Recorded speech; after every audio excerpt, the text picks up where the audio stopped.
Hey, what's up, everybody? This is Sissy Jones, Delilah from Firewatch, and you're listening to The Gaming Outsider.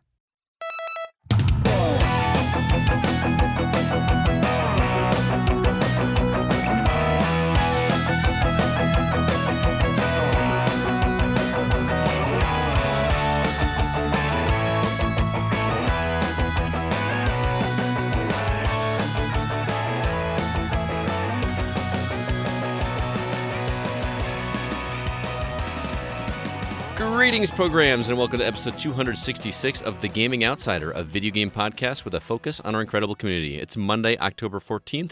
I'm your host, Scott Clark, and I'm joined, as always, by my fellow co-hosts. First off, a guy who got a little frustrated with games like I did this week, Mr. Zack Parkerson. Yeah, you know what? Video games are done. Kick them to the curb. It's over. I almost quit one this week, man. I'm not going to lie. We'll get there. Yeah. We'll get there. Remnant is kicking my freaking tuchus.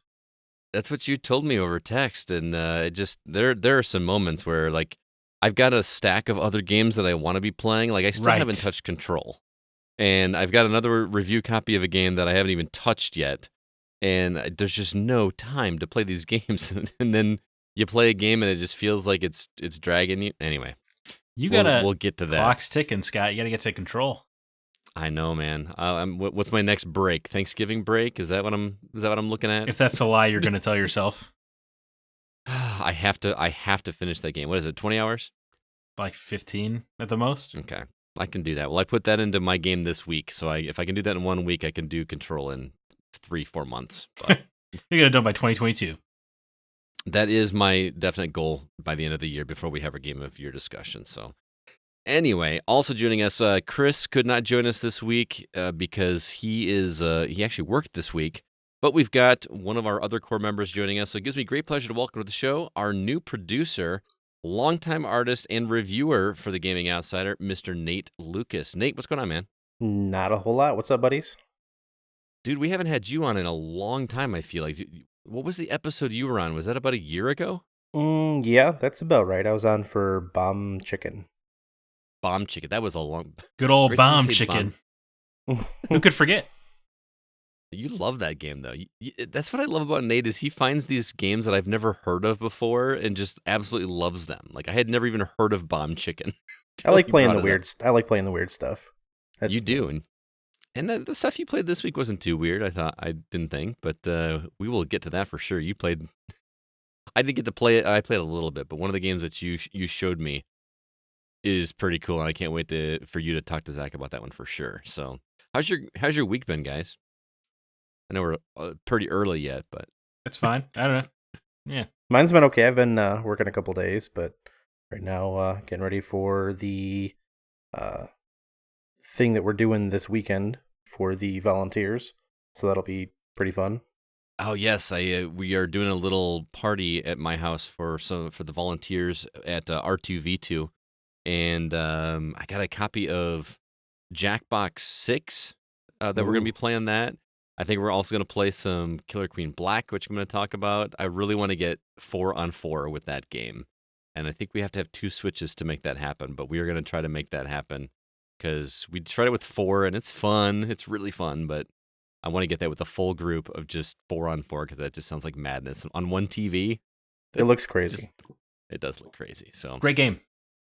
It is a great game, and I'm so glad that you liked it too, Zach. Like I was worried I was overselling that one, but we'll get to that one later. You just have to play it. You do have to play it. Well, let's go ahead and just get right into it, guys, and start with the week's news.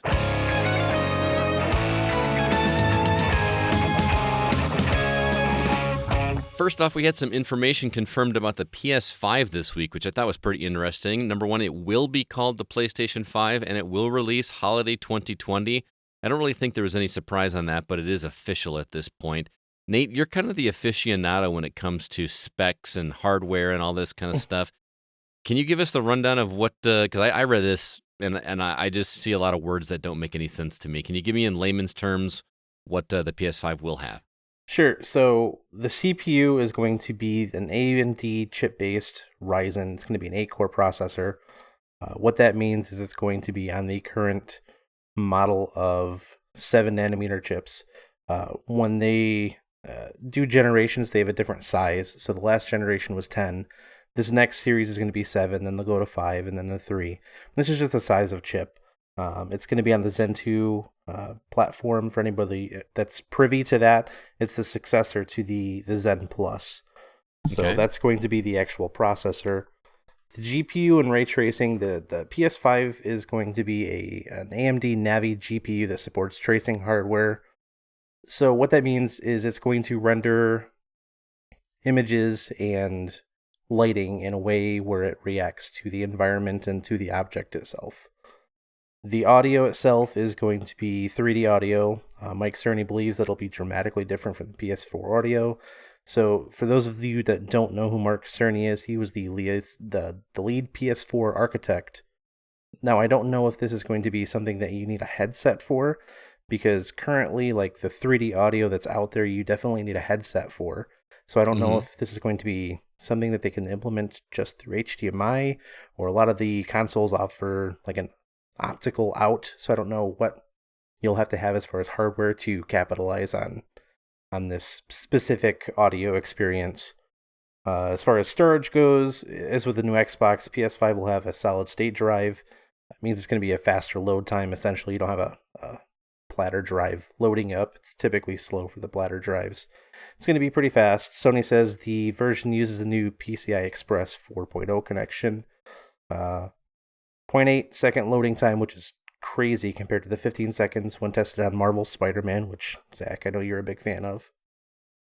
Somewhat. I mean, enough to buy a console, right? Yeah, you can say that. Resolution support. PS5 will have up to 8K support, presumably including full 4K. So it's kind of future-proof, more or less? Yeah. I mean, the new TVs that are coming out are going to be higher-end 4Ks, and then 8K is going to be a thing. The difference between them, I don't know much about displays as far as that goes. Is there a huge difference between 4K and 8K? I've not seen an 8K TV, so I can't speak to it. Okay. I'm really curious how my TV can look any better, though. I mean, don't know. It's a smart thing to future-proof regardless. Yeah. I give them props for that. Another thing that they're going to be doing is the 4K Blu-ray player, which is going to be reading the 100 gigabyte optical discs. You hear that, Scott? Physical media. Mm-hmm. Yep. Which is great. I mean, it was either that or, like I think we talked about it on a previous episode, where they're going to have to go to multiple discs to do like one solid game. But upgrading to the 100 gig discs is going to give us a little bit more space to work with. But how much of the game is actually going to be installed?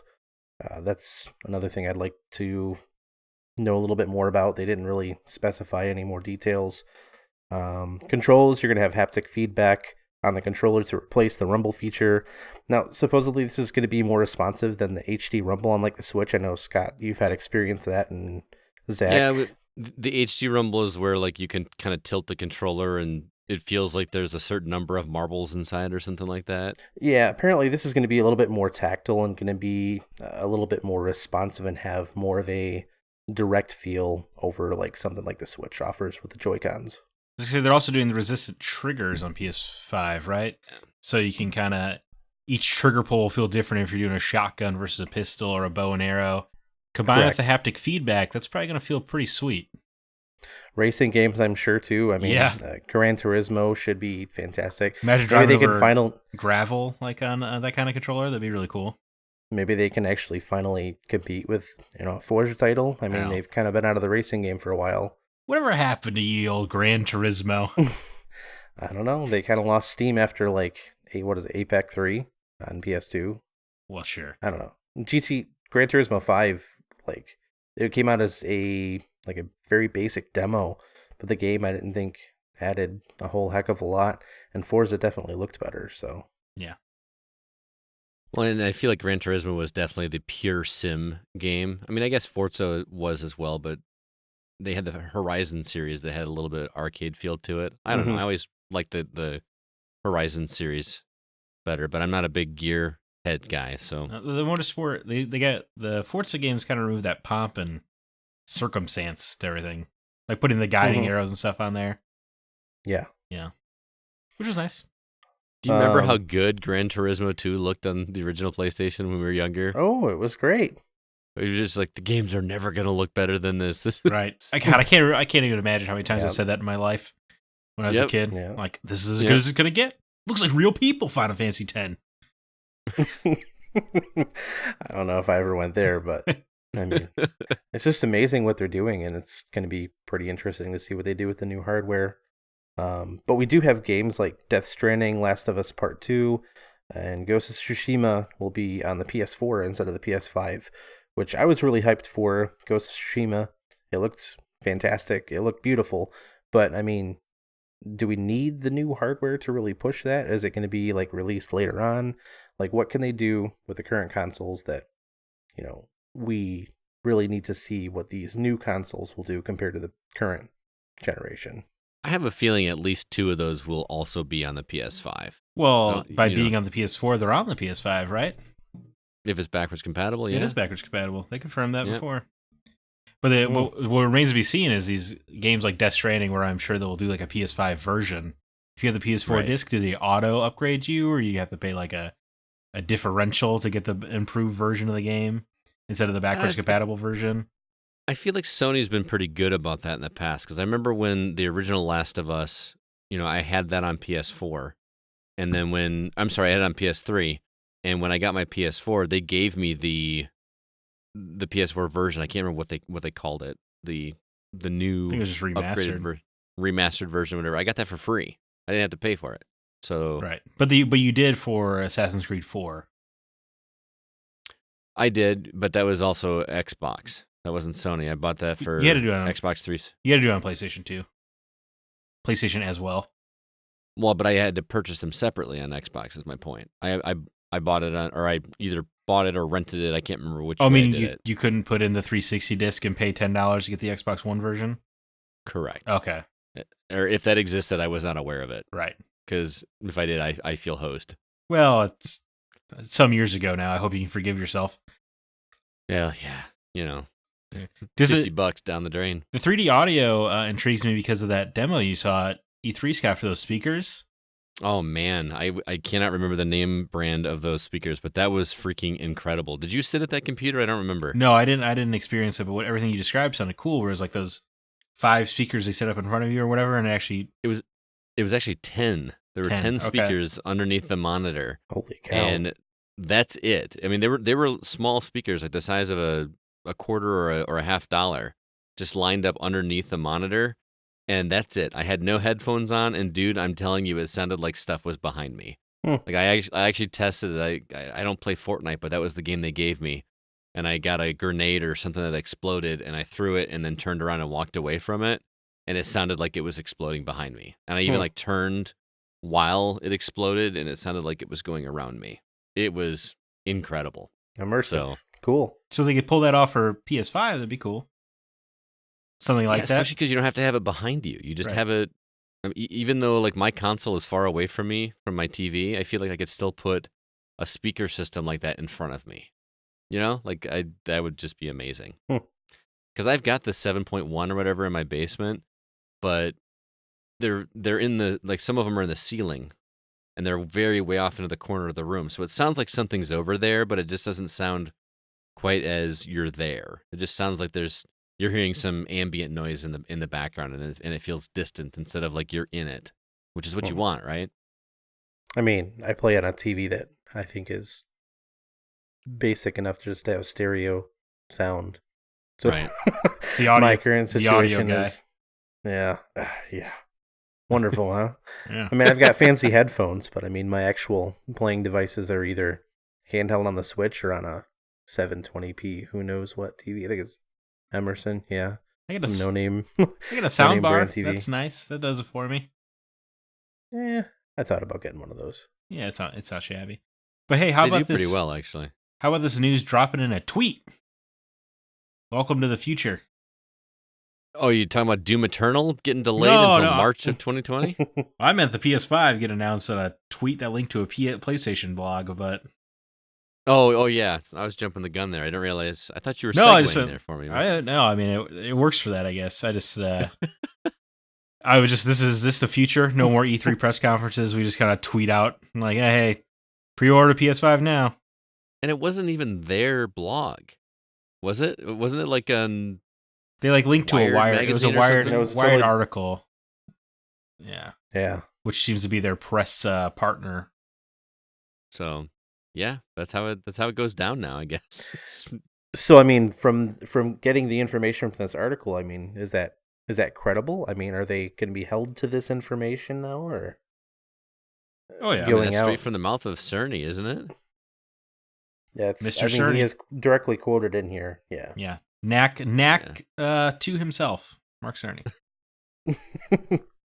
You know, a lot of people make fun of the Knack games, but I keep hearing a lot of people talk about how good Knack 2 actually is. I can't. Yeah. I I can't mean, I've- speak to because I've never played it. I've heard how bad Knack is. Is that what it is? Is Yeah. the first one was so bad? I think so. I don't even think Knack 2 charted in the top 50 when it came out, if I remember correctly. That's pretty good. It did not chart in the top 50. Oh, did not. I thought you said it charted. Also, a brand new game charting in the top 50 is not necessarily good. 50 for the year. I guess if No, it's I just meant a for like the PlayStation month, exclusive. for its debut month. Oh, for the month. Right. Oh, I thought you were saying Yeah, for the that's year. bad. Like Control Mhm. in its debut month, like topped out at 40, I think, which is not good. No. Well, they didn't market that game at all. I feel like the reason that game got any press at all was just word of mouth. Yes. Let's just be like, hey, you got to play the Control game. So a big budget AAA game that came from a mid-tier publisher. Mhm. Yeah. Regardless, Well, hey, I Doom. Doom. Hope you're not excited about playing Doom because you're not going to be able to play it this year. And I know everybody. Well, here I'm going to read because this was also a tweet, or at least I saw it. That's how we on get a news tweet. now. Yeah, that's just how it works. So they put out a statement that says, throughout the development of Doom Eternal, our goal has been to deliver a game that exceeds your greatest expectations across the board. To make sure we're delivering the best experience for Doom Eternal to live up to our standards of speed and polish, we've made the decision to extend our launch date by a few months to March 20th, 2020. We know many fans will be disappointed by this delay, but we are confident that Doom Eternal will deliver a gaming experience that is worth the wait. They also mentioned that the re-release of Doom 64 is going to be pushed back to the same day, which seems weird to me. Wouldn't you want to release that before Doom Eternal? Because who's going to want to play Doom 64? We need an appetizer of some sort. Yeah, like this seems like good marketing to release that at least a month before. But now they can Right? use it as a pre-order incentive. Because Because if you pre-order Eternal, you get Doom 64. Yeah, pre-order Eternal and get Doom 64 Now. before. Yes, that would be ideal. Yes. Yeah. But I don't know. I look at this one as a blessing in disguise because, Couldn't agree more. well, was that November? Yes. Or was that? It was the same 7-day time span as Star Wars Jedi Fallen Order and Shenmue 3. Well, I mean, Shenmue Was is he- not going to be played by me, but Well, it was going to be a busy week for me, Scott. yeah. So I'm Well, welcoming this delay. Mm-hmm. But on the same token, you know what else comes out on March 20th? I don't. Final Fantasy VII. Final Fantasy remake. VII. Yeah, I was gonna say. Oh, yeah. So I will not be playing Doom Eternal. Oh, darn. I thought that was March 3rd. Mm-mm. Is it March 3rd? Maybe. I thought it was. I could be. I'm happy to be wrong. I thought it was Oh, you'll have to- 3/3/20. Oh boy. Maybe you're correct and I just had that wrong. That would give you March 3rd, 2020, Final Fantasy VII remake. That gives Okay. you'll have just enough time to finish it up. Now- Yeah, My Amazon says it's March 13th. What is going on? Well, I found 3/3/20. I feel like that's what all the posters said at E3, but well, I remember there being two numbers being the same. I think that's why I had 20 in my head. I couldn't remember if it was 3/3/20 or 3/20/20. I think, Well- it's 3/20. I think it's 3/3/20. Amazon Yeah. Prime does say March 3rd, 2020. That's There right. you go. You're good. Okay, Yeah, so I was wrong. You're teed up, Scott. Man, third, that gives me, what, 17 days? That's enough. To, Just to get through the Midgard portion of Final Fantasy VII, I think you'll do okay. Well, you don't know how long that is. We still I do. don't know I how played long Final it is. Fantasy VII. I know how long it is. The problem is Yeah. when that game starts, I easily have to spend like hours and hours in the Golden Saucer. I love playing all the stupid like mini games that they had in there. Well, you won't get to Golden Saucer before you leave Midgard. Mm-hmm. I think it's in Mhm. there. So that- Yeah. that- You Is it? You meet Kate Sith in Midgard? Yeah, because Yeah, then but you you get don't get to Golden Saucer till later, do you? No, you can go in there. I mean, they had that snowboarding game. So anyway, Doom Eternal.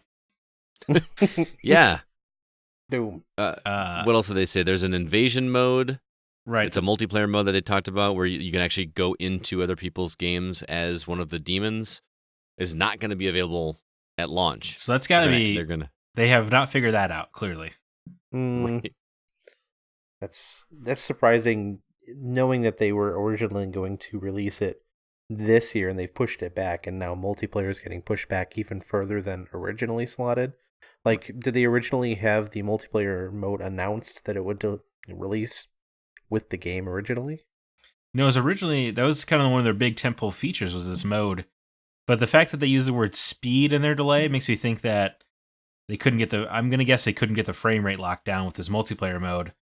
So now they're kind of putting that on the back burner while they figure out the game itself and polish that up to perfection, because Doom 2016 set a hell of a standard. I was just going to say that, man. That game was smooth as butter, and that's coming from a guy that didn't finish it. But from what I played, that game was just slick. Absolutely love that game. Yeah. But yeah, that would be my guess, and then they'll figure out Invasion later.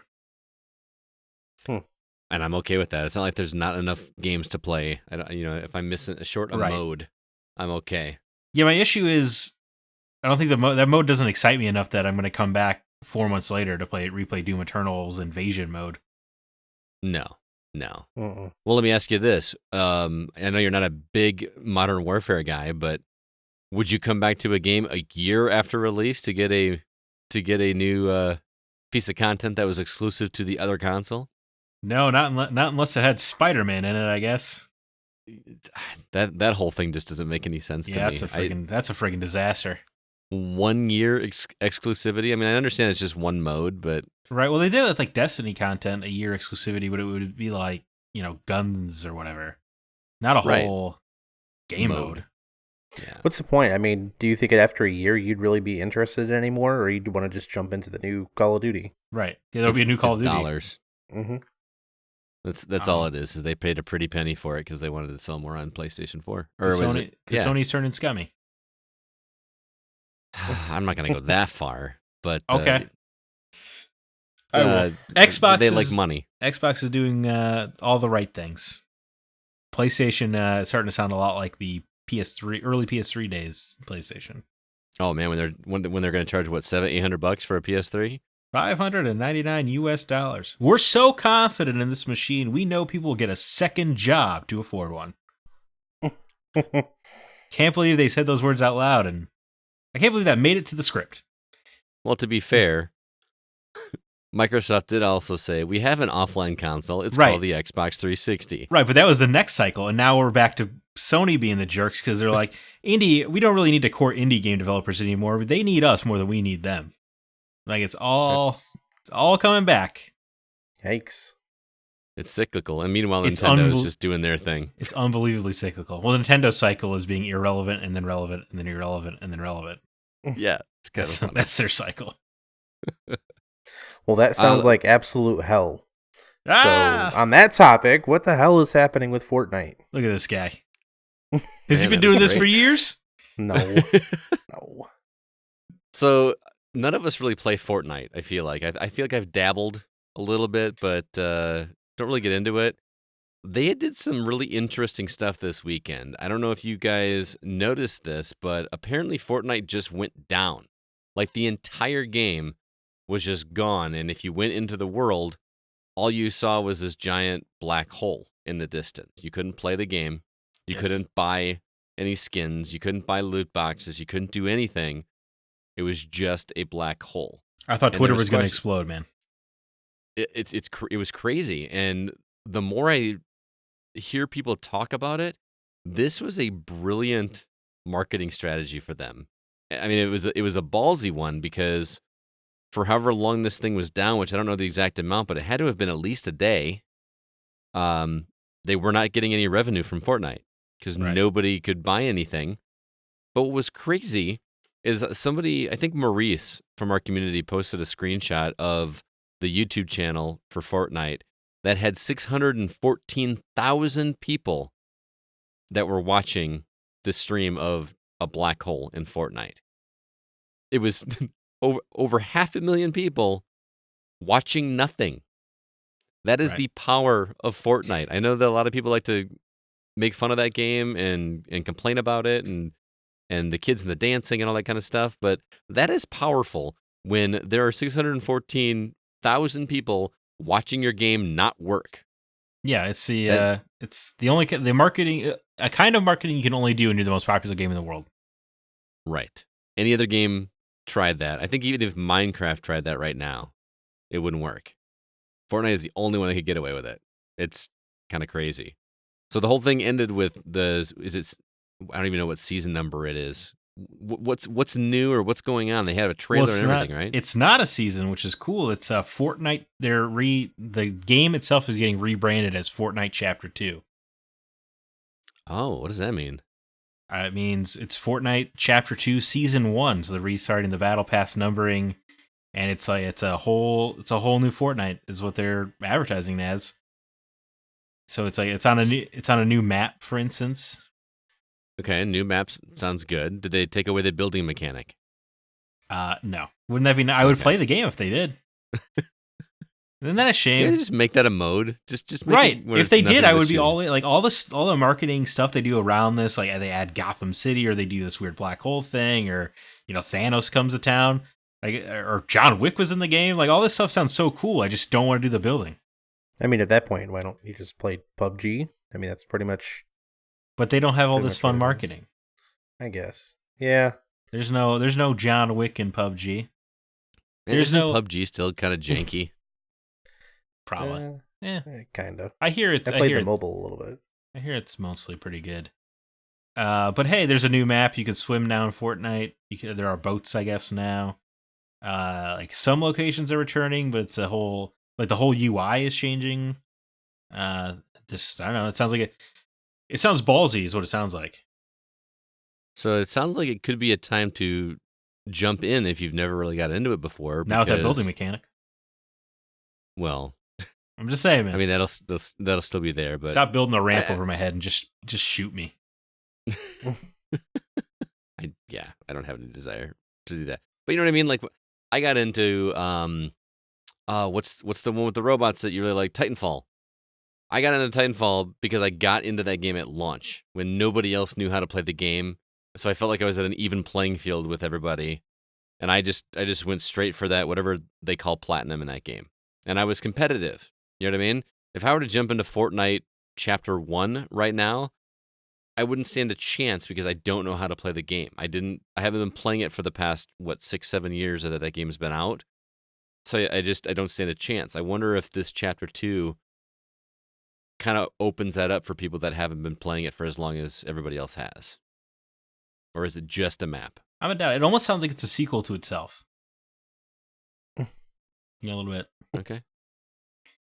No, how does it work in terms of story? Because I remember when there was there was a crack in the sky at one point, and that kind of led into one of the seasons. They kind of do these goofy things that are taking place. What's going on with the lore, or is there lore in Fortnite? I don't know. Why don't you ask one of your students? Fortnite lore. There's got to be.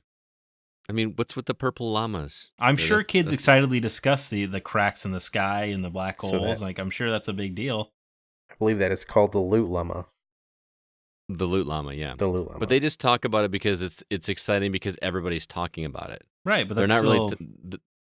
But I ask one of my kids what's going on, and they don't know. They're just it's just purely an event. That is excitement, though. Oh yeah, I'm not knocking it whatsoever. I think it's really cool. I just want to I want to know what's going on. Is there a lore, or is it just purely events? Because there were events in World of Warcraft, right? There were things that would happen that would drastically change the world, but that always felt lore based, or there was something going on in the world. There was some kind of enemy that was the new baddie or something like that, and usually an expansion is when they had major changes like that. Right, where they had that dragon that blew up the world or whatever, and reset everything. Mm-hmm. Mm-hmm. Yeah. So is there any narrative reason for this Chapter 2, or are they just calling it Chapter 2 to just shake it up and get more people interested because it's working. Right. I'm seeing people on Twitter that are saying, I haven't played Fortnite in forever, or I've never really played it, but seeing everybody stare at this black hole, I'm curious to see what's going on. I'm going to jump in and check it out. It's working. Yeah, I mean, you can't deny the brass it takes to just basically say we're starting over. Chapter 2. Yeah. Everything, all that Fortnite you did before, that's old news. This is Fortnite now. So does Chapter 1 still exist? Or like No. if you just log in, is it just all that you have now is Chapter 2? From my understanding, you play Fortnite, you download Fortnite right now, you boot it up, it says Fortnite Chapter 2. What was interesting is I could not connect to the internet on my Xbox when this was going on, and I'll get to that later because we're going to talk about that when I talk about one of my games in a little bit. But my message on my Xbox said, your connection is good. There's something on our end. Go to xbox.com/whatever to check it out. And I went to check the status, and the only thing that was X'd out as an issue was Fortnite. There was failures for Fortnite. That was it. So whatever was going on was keeping me from getting online on my console, on a Sunday. I thought the whole thing was kind of cruel because kids were off yesterday. Yesterday was Columbus Day. They didn't have school. So that's the day they chose to turn off Fortnite when kids are home from school and probably want to play Fortnite. Well, they know they can get the kids' attention. All you want to do in the world is play Fortnite, but you can't because there's this black hole over everything. You're going to go on YouTube and see like, what's going on? That's a good point, man. Because there were some people that were saying they were wondering if servers were down or if there was a problem, but clearly this feels like it was done intentionally for the sake of getting people to talk about it, and it worked. Mm-hmm. I think it's fun.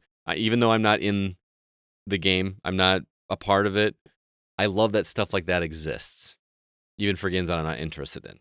They could have easily just, like you said, just schedule maintenance and just be done. But they actually did something that drew a crowd in. Right. Right, because we are the lore. Humanity is the lore of Fortnite. Look at you getting all meta. Yeah. Oh. I like it. Well, let's go ahead and move on. I don't have any new patrons this week. Actually, no, I take that back. We do have a new one. Spencer Cushing is a new patron subscriber over at patreon.com/thegocast. He signed up for a $3 a month tier so that he has access to all of our bonus content. Thank you, Spencer, for that. As far as episodes, if you'd like to check out our bonus content, we do at least 2 episodes each month.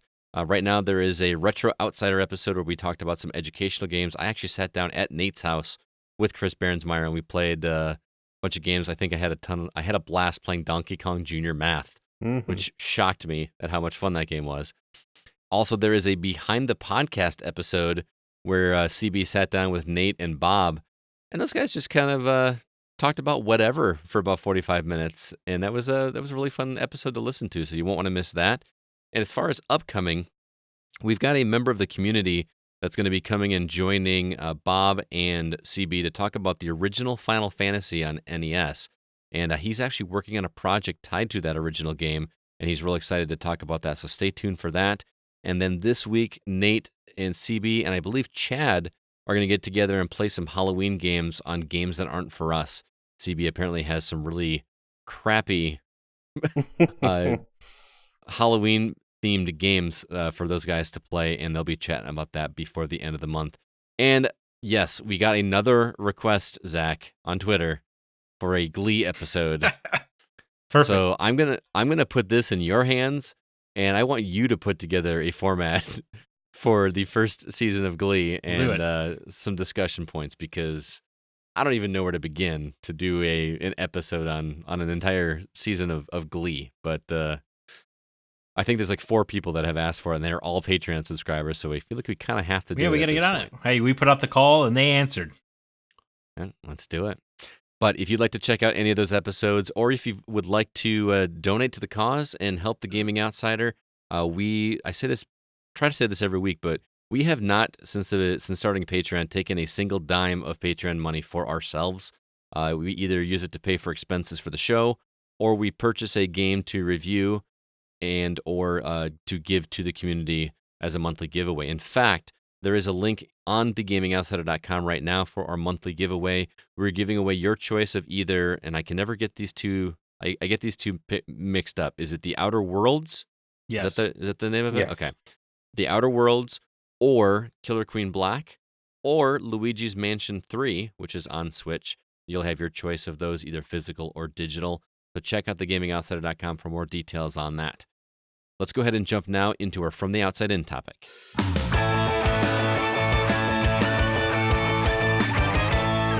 We mentioned earlier about some big news about the PS5, but there was some other that we didn't mention about it being available for pre-order, which is a little weird because we don't know the price.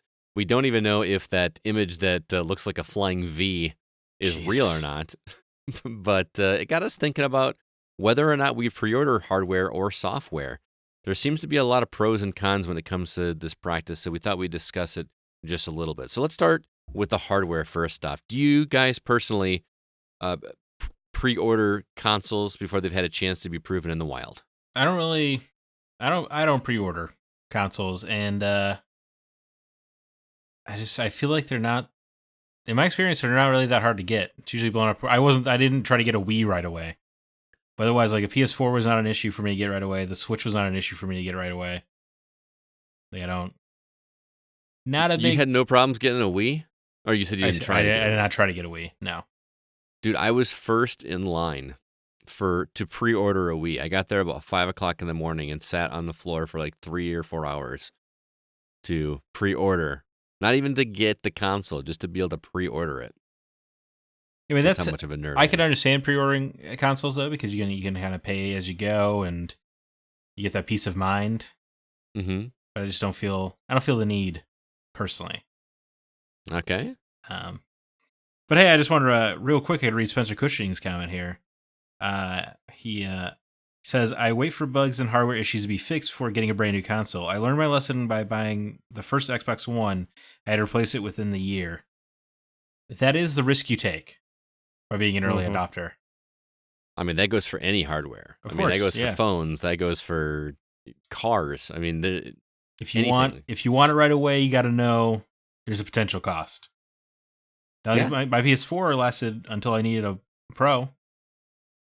Yeah, no problem. My original Xbox, I had one of the day one Xboxes, and that lasted me until I wanted to get the X. Right. So it was chugging, but it never failed me. You know, not like with the 360. I think I had 2 red rings. Yeah, I had a couple 360s. Yeah, And everybody did. My PS3 died on me as well. But Oh, really? What was it, a yellow light on the PS3 instead of a red ring? Yeah, that sounds right. Only for the fat models, though. Oh, that's right. The Slims changed it, right?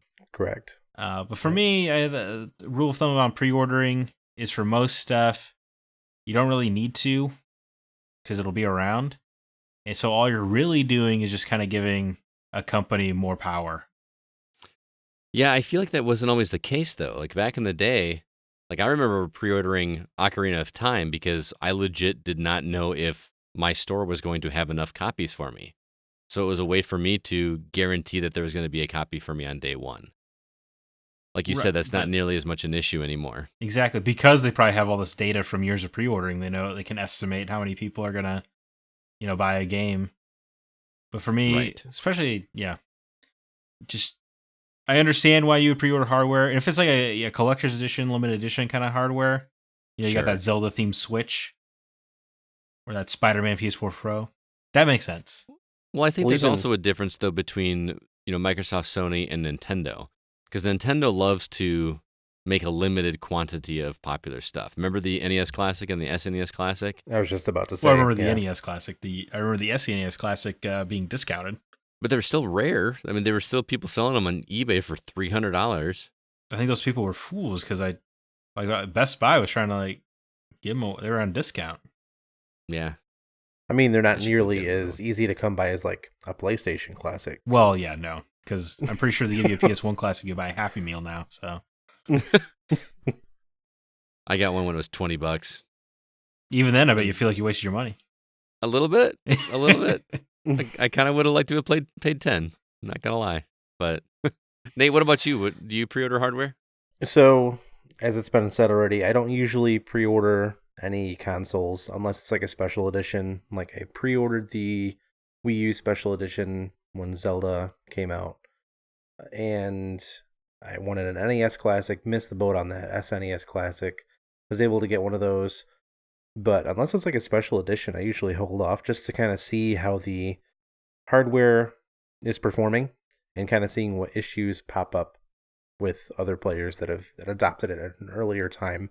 When the Switch came out, I was still playing my Wii U, so I didn't really have a need to rush out and buy one. I would rather save up, take my time playing the games that I want to finish up on Wii U until I'm properly ready for the Switch. And then a year later down the road, when I jump into it, there's already a great library of titles.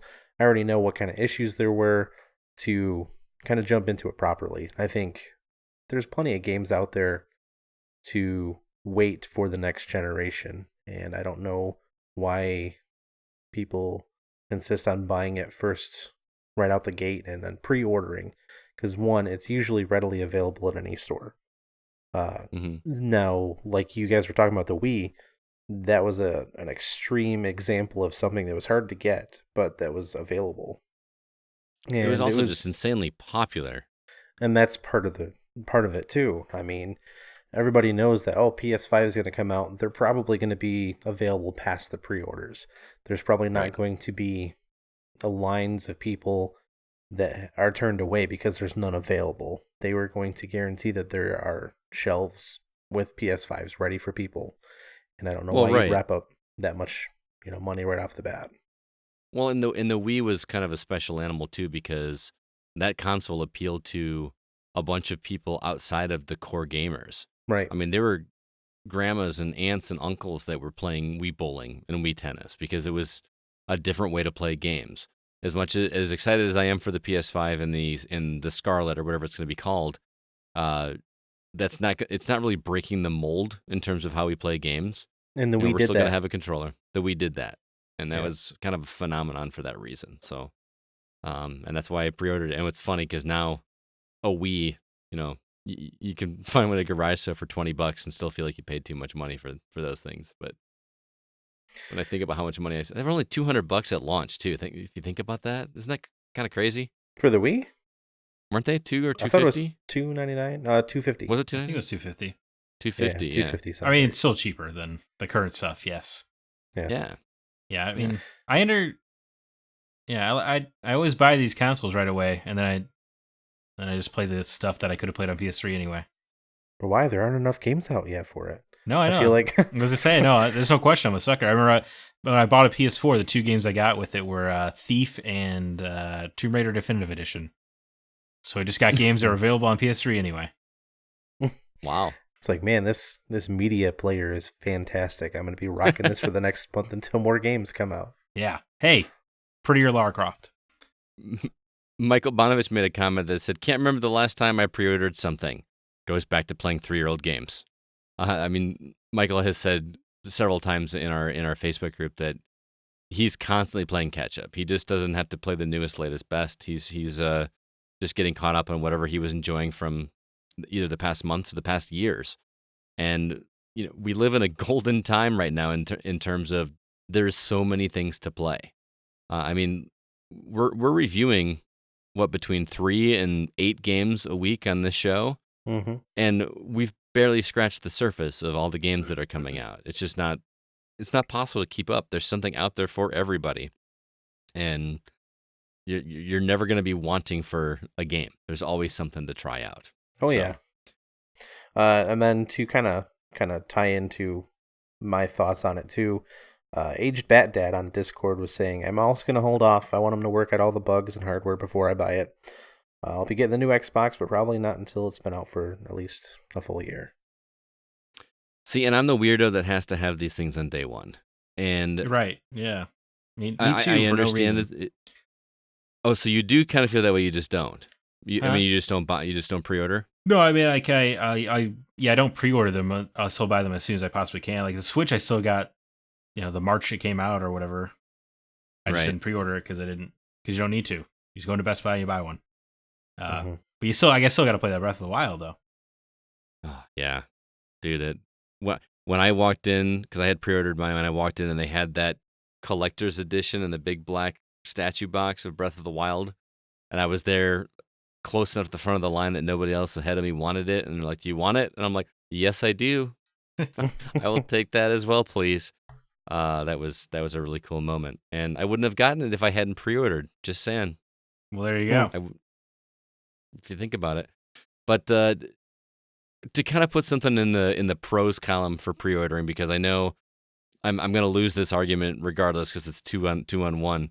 I pre-order just because of peace of mind. I think Nate, you mentioned that a second ago, that, or maybe it was you, Zach, that I just want to know that I've got it and I don't have to worry about it, because scalpers are a real thing. And if I want to play this on day one, and I want to, and I always use this show as an excuse to have something on day one. Well, I got to have it so I can talk about it on the show.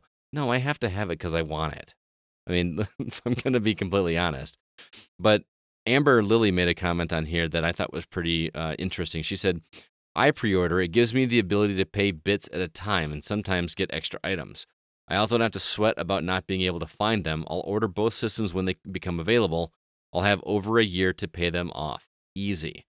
And I thought this was interesting because basically some people are using the pre-order service as kind of like a layaway program, which I know you're kind of against, Zach. You don't want to just give developers or give hardware companies money for just, you're giving them an interest-free loan for a year. I get that, but some people don't manage money as well as others, and this is a way for that they can just, every once in a while throw in $20 at something and have it paid off by the time the console comes out. Sorry, I'm sorry if I wasn't clear.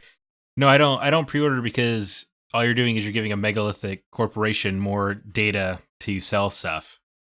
I understand the layaway thing. That I'm into. I don't recommend doing it at GameStop this next batch because who knows if they'll still be around. You're right. That's a good point. But otherwise, I get it. I do understand that. But I would advise, do a little side bank account, put money into there or something. Or see, I pre-order and cancel all the time. I feel like I'm throwing everything off. Good. I respect that. I respect the hell out of that. Speaking of, I got to cancel my Stadia. I still haven't done that. I highly recommend you do. Yeah, I'm getting less and less interested in that for sure. But I don't know. I kind of like, and like you said, with having a side account, you can actually set up an automatic transfer. I do that for. I have an account set aside to save for my NES collection.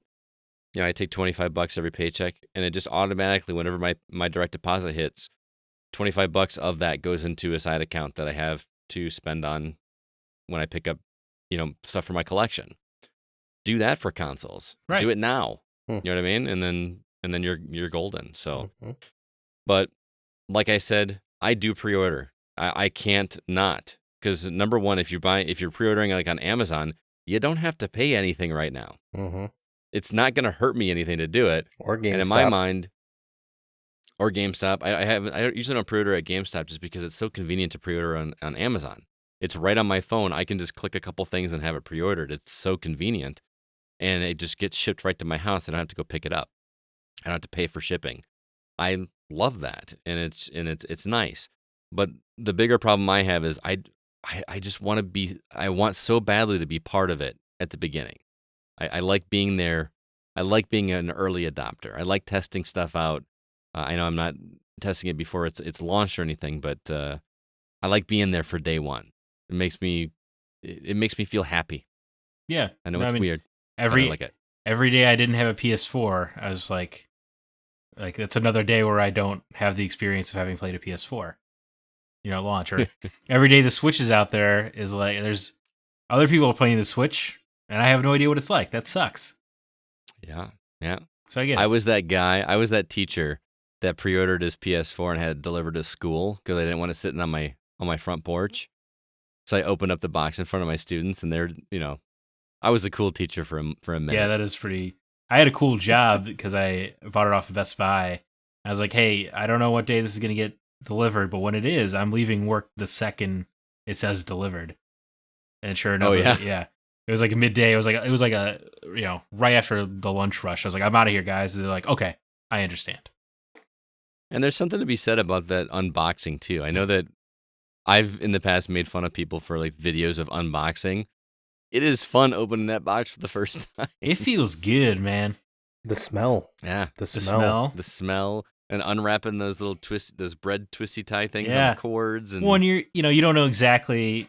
Every time you open up like a cardboard flap, you're like, "Ooh, is this a power cord?" Like there's just like this small little excitements to it. yeah, or like you don't know what the boot up screen's gonna look like. Right. I mean, like I feel like with Xbox One they kind of put that on YouTube. We're past that now, where you're not gonna not see those boot up screens, but Unless some there's an kinda- issue. what's it gonna do?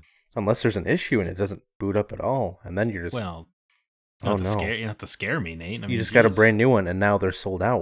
What am I gonna do? Cry, weep openly. They will replace it. Do it. If I got a dead console on day one, I would be making some phone calls. Do what I did after the first month of owning a PS4, and then just play PS3 for the next 6. Yeah. Yeah, I mean that's all you had was PS3 games anyway. Right. Well, yeah, it was all the PS4 games I owned were just ports of PS3 games anyway. Exactly. I had one other comment I wanted to share just because I thought this was kind of humorous. Stoyan Jovic from the community said, actually from the EXP cast, he says, I pre-ordered the PS4, and the day before I had to get my appendix surgically removed. Left the hospital the next morning, and my wife said, all right, back home we go. And I said, no, must go pick up my PS4. Needed that while I was out of work for 2 weeks. Boy, you picked a great time to have your appendix removed right at a console release. That's the time. It to was do obviously intentional. Yeah. Oh, my appendix feels like it's gonna blow up. Although right at the beginning of PS4, what was he playing? Strider? No, remember what was that shmup game that thinking of that. What is that? Resogun. That's it. Resogun. Yes, it was free when you signed up for PS Plus. Yeah. Mhm. That, and there was the other game where you played as it was a female character, and there was like a dark and light mechanic. It was like a platform. Oh, Contrast. Contrast. Yeah. Yeah. Yeah. Wow. Remember, see, that's fun about early console days is because you're so excited to play anything on it, you will play anything. And you will, Yeah. you will I feel like if discover games. Resogun came out now, I would never touch it. Right, or Contrast. Can you imagine Contrast came out in this indie market we have today? Yeah. You'd be like, oh, okay, another kitschy platformer. Okay. Pretty much. Well, what about software? Do you guys pre-order games, or do you just wait until the game releases to purchase, since they're pretty much available anywhere? Personally, if it says Zelda on it, I guaranteed got a pre-order for it, and trying to get Yes. every iteration, and yeah. Or if they're offering something that's really cool as far as like a pre-order bonus, I'm guilty of that too. But for the most part, if it's a game that I can't afford at the moment, obviously I'm not going to be pre-ordering it. But there are some games that have come out that I've really wanted to, and after like people have played it and reviewed it, I decided like, hey, I'm kind of glad that I couldn't go through with that pre-order. Seeing the game in its current state kind of made me rethink of, I could have bought that game and be in the same situation this guy's in.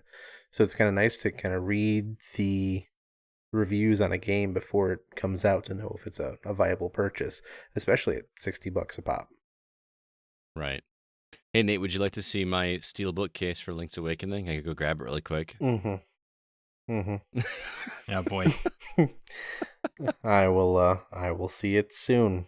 Put them away, boys. That's true. That's true. By the way, thank you for hooking me up with those pins from Link's Awakening. Was it at Target Yeah. that you got them? Well, thanks for the cups. So- I Oh, yeah, appreciate we it. got this. I imported, I don't even know if I told you this, Zach, but 7-Eleven in Canada released slushy cups that were Link's Awakening themed. You for the imported Switch cups. version. Yeah, plastic cups with lids. I You love should it. see them though, man. No, I love it. They're actually really, really well, like painted or whatever you want to call them. Are Man, yours I within was- reach there, Nate? Yeah, here. I was, let me I was pan hemming down. and hawing about importing They're on the bottom there. near can see 'em. coasters. I can vaguely see them. Yes, Okay. which is great radio. Yeah, it does make great radio. Yeah. I understand. I've imported some goofy stuff before. What's funny is I actually contacted a buddy of mine who lives in Canada and said, hey, do you have any 7-Elevens by you? And he's like, I do. And so he he said there was one like a block away from the house he was at. He actually like got up and went down there on the spot, and he said that they were all sold out across the entire country of Canada because they were that popular. So I found somebody on eBay that had like 20 of each of them, and I bought 2 sets, one for me, one for Nate, and it came in the mail like within 5 days. It was pretty cool. It was awesome. Yeah. Anyway, we got off topic there. Yeah, that's okay. This is the tangent episode this week.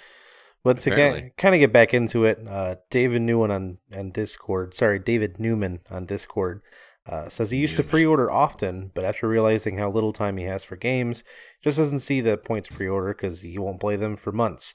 And at that point, the price has dropped, and he still hasn't played it. So that's kind of what I was saying. Like, 1, the price difference, and then 2, you don't know what the games are going to be and how they're going to score. Well, plus David's in medical school, isn't he? He's a little busy. Doesn't have quite the time, so I get that totally. Yeah. What about you, Zach? Do you pre-order software? I was gonna say I feel like I answered this earlier, but no, I do not. I do take a small pleasure, I can't deny, in going to GameStop on day 1 of a new game's release. And they're like, "Oh, did you pre-order?" And you're like, "Nope." And they're like, "Well, I don't know if I'll see if I have it." And guess what? They always do. Yeah. That's a small victory. As an ex-GameStop employee, that feels like a small victory every time. There is something fun about going to the store though on release day like that. Even if I've actually gone when I haven't bought the game, just because I like being around it. Like I remember when Halo 2 came out, or when Gears 2 came out. I was at the store in line, and just it was. This is back before we were podcasting. This is back before I realized there was such a community of gamers in our town. And it was like one of those few short times where I was going to be amongst my people, you know? Mm-hmm. Your people. It was awesome. I remember I walked out of Circuit City with I had 2 copies of Gears, because they had the buy 2, get 1 free at one point. So me and 2 other buddies each got a copy, and we split it 3 ways to save the whatever that rounds out to be a third.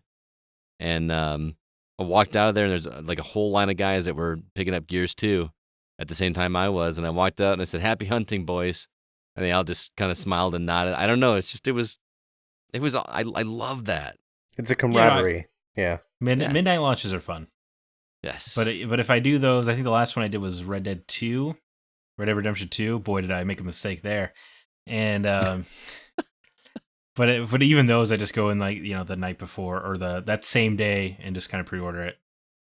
Last one I did, I actually did Dante's Inferno on PS3. I drove through a blizzard to get there for a midnight release, and I was the only guy there. Yeah. Oh man, picking up Dante's Inferno.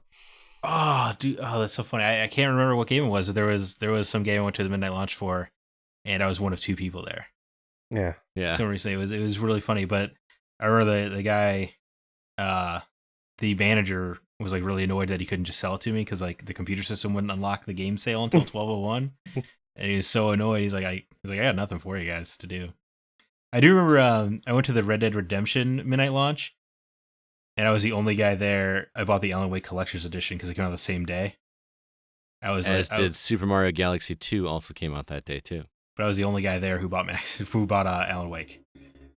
Really? Yeah. I also bought Red Dead, but that was back when the buy 2 get 1 free thing was going on as well. Because I bought all 3 of those games on that day. Nice. I only had to pay for 2 of them, which was awesome. Man, Super Mario Galaxy 2 was a great game. That was an awesome game. Yeah, all 3 of those are pretty good. All 3? Was there a third Super Mario Galaxy? No, I meant Red Dead, Alan Wake, and oh, gotcha. Yeah, on that you say. Anyway, no, I don't pre-order. I do pre-order collection editions when they feel like they're actually going to be limited, like Automata or Spider-Man. But that's an instance where they're going to sell through all those anyway. So I'm not really. I just want it. I want that. The Spider-Man thing didn't even tell you what the statue was. It's shrouded in mystery, but I still bought it anyway. Well, you knew you were going to love it. I had a feeling that I might enjoy it. Yes. And that was like you said that was like a spoiler itself too? Yeah, the statue was a spoiler. Like when you open the collection edition, they're like, "Hey, don't unbox the statue yet." It's kind of a kick in the nuts, isn't it?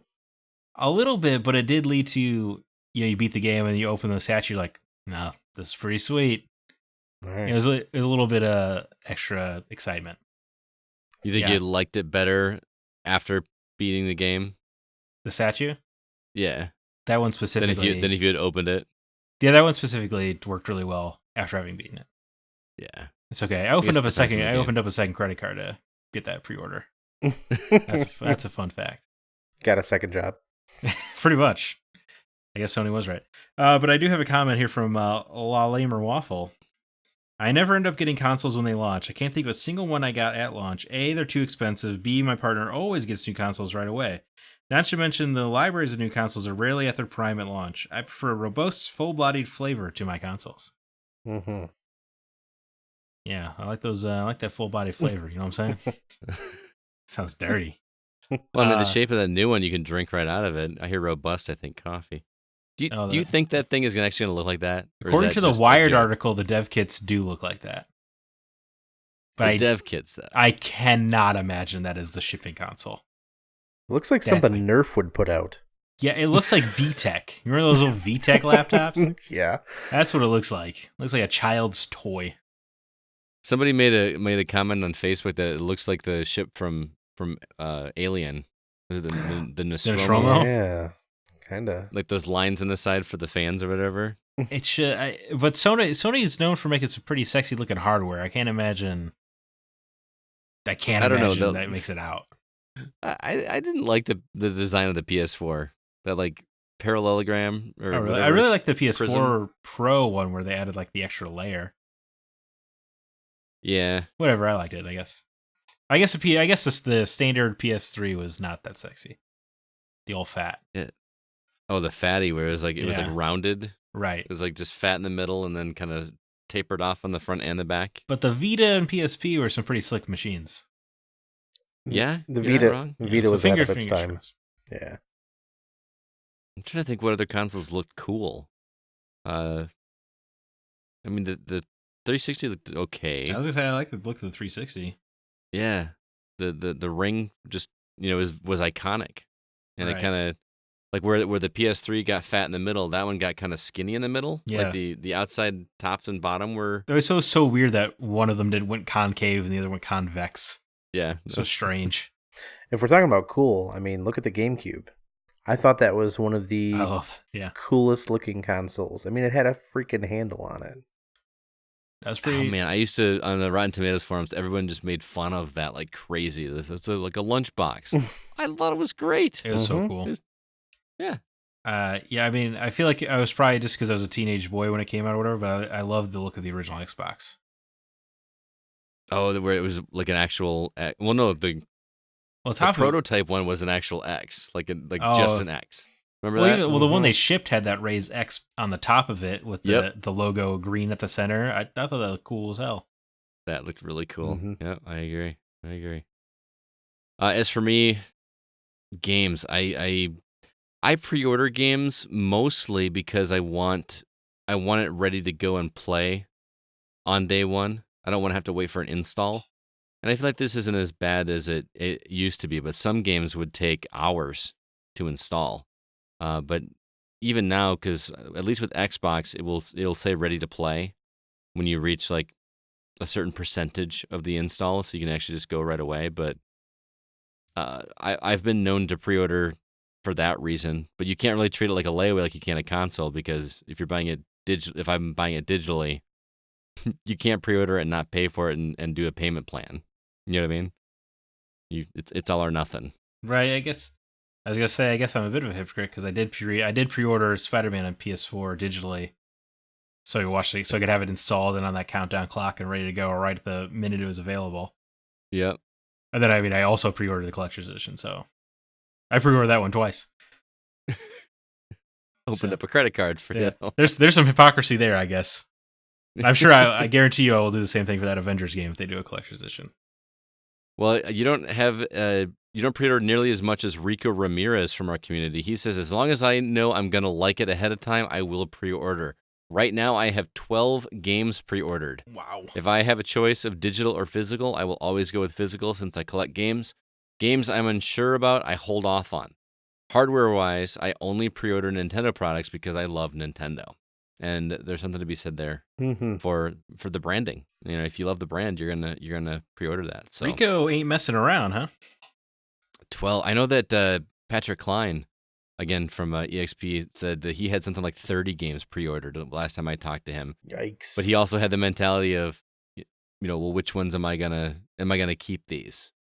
It's just more or less like it's easier to go through and pick and choose and cancel a pre-order instead of pulling the trigger and actually buying it. You know what I mean?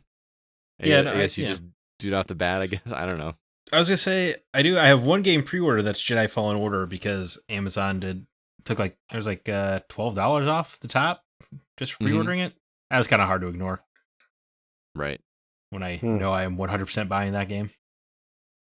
Yeah, me too.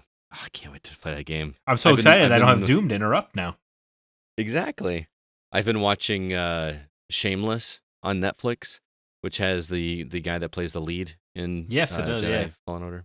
So I keep watching those episodes going, oh, I'm gonna be playing you as a Jedi in a few months. Can't wait. It's pretty cool. So to sum up, we've kind of gone back and forth here. Let's go over the pros and the cons of pre-ordering hardware and software. What do we got in the pros? Pros, we've got guaranteed peace of mind. Peace of mind is definitely a big one. For games, it's ready to go. You don't have to wait for an install. That's a pro. The layaway program. I'm saying that with air quotes. Do we have any other pros? Camaraderie with other guys pre-ordering. Midnight launches. Yeah. And gals. Yeah. And gals. And gals. And 2019. Cons, data, like you talked about. You don't want the companies having your data. Right. You're basically test marketing. Yeah, giving them marketing power. Right. So someone had made a comment that you're basically paying a premium price at a risk because you don't know how it's gonna act. Yeah, well, especially hardware. I feel like the negatives grow larger because you do have that risk of, well, you will be bored with the game. You will be bored with the system's library after 2 weeks. Possibly. Almost guaranteed. I'm trying to think back to what was out on PS4 and Xbox One when those released. Because, I mean... I remember Strider. I remember they did that 2.5D remake of Strider. Right. They made it a Metroidvania. I can't remember even on Xbox what there was. Call of Duty Rise? Ghosts? Rise, Son of Rome. Yeah. Which Knack. is kind of a... Knack, yeah. We know so little about what this new one's going to be. But I mean, there's a bit of a joke at how weak those libraries were, though, at launch. I remember that. The Switch they had one game. But Breath of the Wild. But that was going to last you a couple months. At least. Was there any... Oh, they had 1-2 Switch released. They had Snake Pass? Or not Punch Out. That didn't release at launch, did it? It's pretty close to launch, wasn't it? Was it? I feel like it was. What about ARMS? I can't... Oh, yeah, ARMS. ARMS was like in June of that year. Was it really? Yeah. So it was just Zelda and 1-2 Switch was all that was... Yeah, I remember that's all that was available. Clippers? Clippers? Oh, Snipper Clips. Yeah. I mean, I pay $300 to play for the privilege of playing Breath of the Wild. Yeah. That's played it a lot more than that. That's essentially what I did. Yeah, you did. Probably took out a second mortgage. I think I had 3 copies in my hand when I walked out of Best Buy that night. Kind of crazy. All right, well, that was a fun topic, guys. I think we've done pre-orders before, but it wasn't with the new crew here. So that was fun to go back to, and I thought it was a good tie-in with the PS5.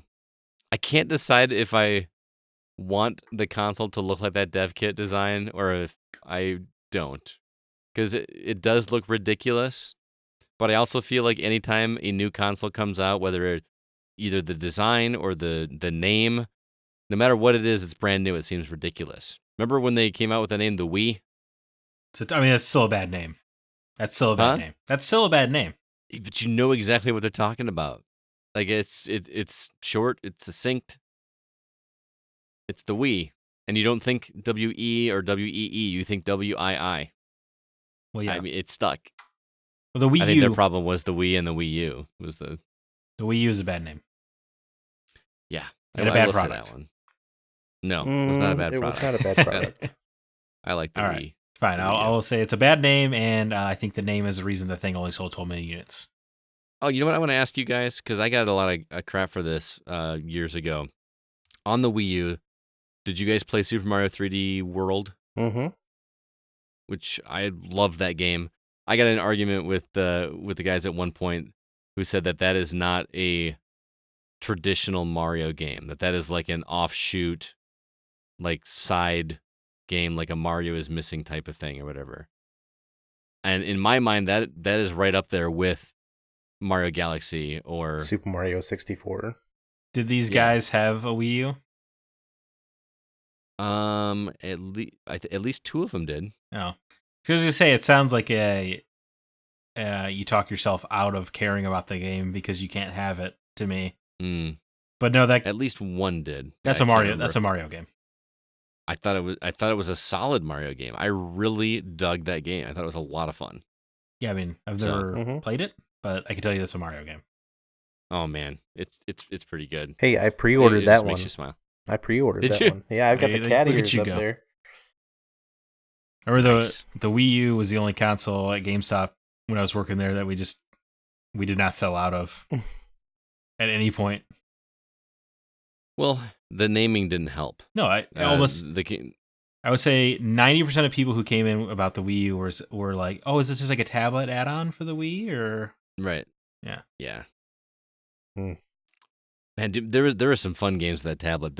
In that pack-in game, that Nintendo Land, there were some clever games where you could have one person on the tablet and everybody else on the TV. There was a ghost hunting one that was super fun, and we laughed so hard playing that at my house. Truly is the tangent episode. Yes, it is. Well, before we get on any other tangents, let's go ahead and say hello to some new Facebook members. How about that? Yeah. Hey. I mean, absolutely. If you haven't joined our Facebook group already, you're going to want to do so. We got some great conversations over there. You can find it at facebook.com/groups/thegocast. Our latest members over there are Brenda Ames, Chrissy Will, Patricia Somerset. Yes, that Patricia Somerset. What? Ryan Mitchell, Rex Ruthless, Jay Welch, and Noe Bushman. Welcome to the group over there. Also, we've got one new Discord member. We do have a Discord server. If you'd like to join the conversations over there, be sure to check out the link in the show notes for this episode. Our one new member over there goes by the name O Germs. So keep an eye out for that guy or gal. O Germs, OJERMS. Love it. Watch out for no germs. new iTunes. No new iTunes reviews this week, but if you'd like to help us spread the word out about what we do here on this podcast, please drop by and give us a review. Let us know what you think of the show, and we will read it on the show as well. Also, check out the website, thegamingoutsider.com. We've got lots of content coming out this week. Boy, do we have a lot of content coming out this week. Right now, you can read the review for Freedom Finger, which was written by CB. We also got Nate's written review of The Ninja Saviors, Return of the Warriors. He's going to be talking about that one here shortly, as well as Killer Queen Black, which I'll be talking about. And then lastly, Thomas wrote a review for Whispers of a Machine, so you're going to want to check that out on the website as well. With that, let's go ahead and jump into the games we've actually been playing.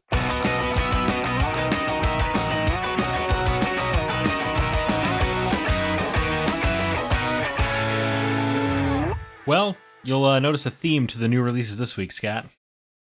Is there a theme? Yeah, well, the theme is, boy, is it port week. I was going to say, I'm looking at I see 1, 2, 3 ports. Well, okay, we'll run it down. Children of Morta gets ported from PC to PS4 and Xbox One. Oh, yeah, well, you're right. Technically, that's a port, but it's still, that game still came out this year. Right. Have you played that one yet? Or are you about to? I haven't. I'm Okay. about to, yes. As soon as I finish this other game I'm trying to finish. And then Overwatch gets ported to Switch as well on October 15th. That's, yay. The Witcher 3 Wild Hunt gets ported to Switch October 15th. I can't imagine that game running well on a Switch. As I say, all the other word I'm hearing is it's functional. So I think that's about what you expected. Sure. right? Sure. All right, that's a big game to take on the go. Little Town Hero comes out on Switch October 16th. This is the new game from Game Freak. He plays which is a big name. Yeah. And then we got Felix the Reaper, a bizarre music. He's dancing. He plays a Grim Reaper, but he's dancing while solving puzzles. It looks very strange. Because PS4, Xbox Happy Halloween, One, everybody. PC, Mac, and Switch October 17th. I really didn't know what to make of the trailer. And then Travis Strikes Again, No More Heroes, the Complete Edition gets ported to PS4 and PC October 17th. Mm-hmm. Plants vs. Zombie Battle for Neighborville, the big multiplayer shooter, goes on PS4, Xbox One, PC October 18th. I don't think none of us will play that, will we? Probably not. Yeah, I just wanted to throw that out there. Return of the Obra Dinn gets ported to PS4, Xbox One, PC, and Switch October 18th. That's good. People, not PC. That was already on PC. My mistake. Thomas loved that on PC. Yeah, this He game raved about that game. Hell of a lot of buzz. This game. Mm-hmm. And then Ring Fit Adventure comes out on Switch October 18th. The weird workout peripheral game. I kind of want to pick it up just to take it to school and let my kids have fun with it, and use that as an excuse so I can play it. I was surprisingly intrigued by the trailer where they're turning the idea of working out into an RPG adventure. That's smart. Yeah. You know what? The one that's not on here, Zach? Oh, I don't know if you skipped it, but they're the Jackbox 6 collection. Oh no, comes yeah, out I guess I this missed week that as one. well. That is. I have been playing those games since the beginning. Those games are a blast. We're gonna be playing that one this weekend for sure. Does this have a new You Don't Know Jack in it? I don't remember. I'll have to look. It has a new murder mystery party. Yeah, I heard a lot about that one. That one was a lot of fun, but it needed some tweaks, and I'm hoping that this one has those tweaks that it needs. So, if any of those, which ones are you guys planning to play? Any of these? You gonna pick up this? I'm playing Children of Morta and the Jackbox collection. Looks like mostly a wash for me. Obra Dinn looks exciting, but I'm sorry, Nate. Go ahead. I think Ring Fit Adventure with a couple beers and buddies would be quite a fun time. Honestly. I love that Nate's answer to playing a fitness game is to drink beer while he's playing it. Hey, I mean, we can't get too fit now. Yeah, you would. That needs to be. We need to stream that. Him You, getting me, drunk and while playing Ring CB. Fit? Yeah, we'll just call it Beer Fit Adventure. Smart. Beer Beer Fit Ring Adventure. Fit Adventure. Yeah. Yeah, I almost. All right, well, let's go ahead. I'll play Obra Dinn based on Thomas's recommendation. Probably. I'll catch it on a sale. Do we even know what it costs? I don't even remember. What is I the don't price know. on that? I would assume $20. That would be my guess. $20 for the Could be my game guess. and the peripheral? No, I said Obra Dinn, man. Oh, I'm checking that out for Thomas. Shout out to Thomas Oh. Becks. If you're listening to this, that's for you. I don't know anything about this Ring Fit Adventure game, all right? I thought it was going to be like $80, wasn't it? I think that's what we speculated, but I don't remember it ever being confirmed. My Switch exists to collect dust. Thank you. Oh man, my Switch goes with me to school every day. Yeah, Ring Fit Adventure is on Amazon for $79.96. Wow, yeah, There you 3 go. cents cheaper than you thought. Mm-hmm. What a steal. So Zach, you've been playing finally Concrete Genie, which is a game that you and I both played a little bit at E3, not last year but the year before. Yeah, like a year and a half ago. And the little we played made this game seem very much like like a paintbrush simulator with some light platforming. But now that you've actually got a chance to play the core game, first off, did you finish it? I did. Yeah. Okay. Well, yeah, a So- reasonably length game in 2019. I couldn't believe it. So how long was it? Like 8 hours. Oh, that's not too bad. No, that's. So Can we make more games that long, please? yeah, we're gonna have that conversation in a bit when it's my turn. Oh, okay. But yeah, I'm with you. I like reasonably length games. But for those that didn't get a chance to hear us talk about that game, can you explain to us how this works mechanically? Right. I mean, the basic premise is you play as this young kid named Ash, and he gets a paintbrush that lets him turn things to life. Mm-hmm. So a magical paintbrush, you go around your town, and you get to like paint these genies to life, these creatures, and you get to create them yourself, and use the motion controller on the PS4 to do the painting. which is it works pretty smoothly. So it's like positive graffiti. Yeah, I guess so. But not Okay. quite like Jet Set Radio or anything. Ah, okay. More And definitely a different soundtrack. No, it's a little bit more peaceful.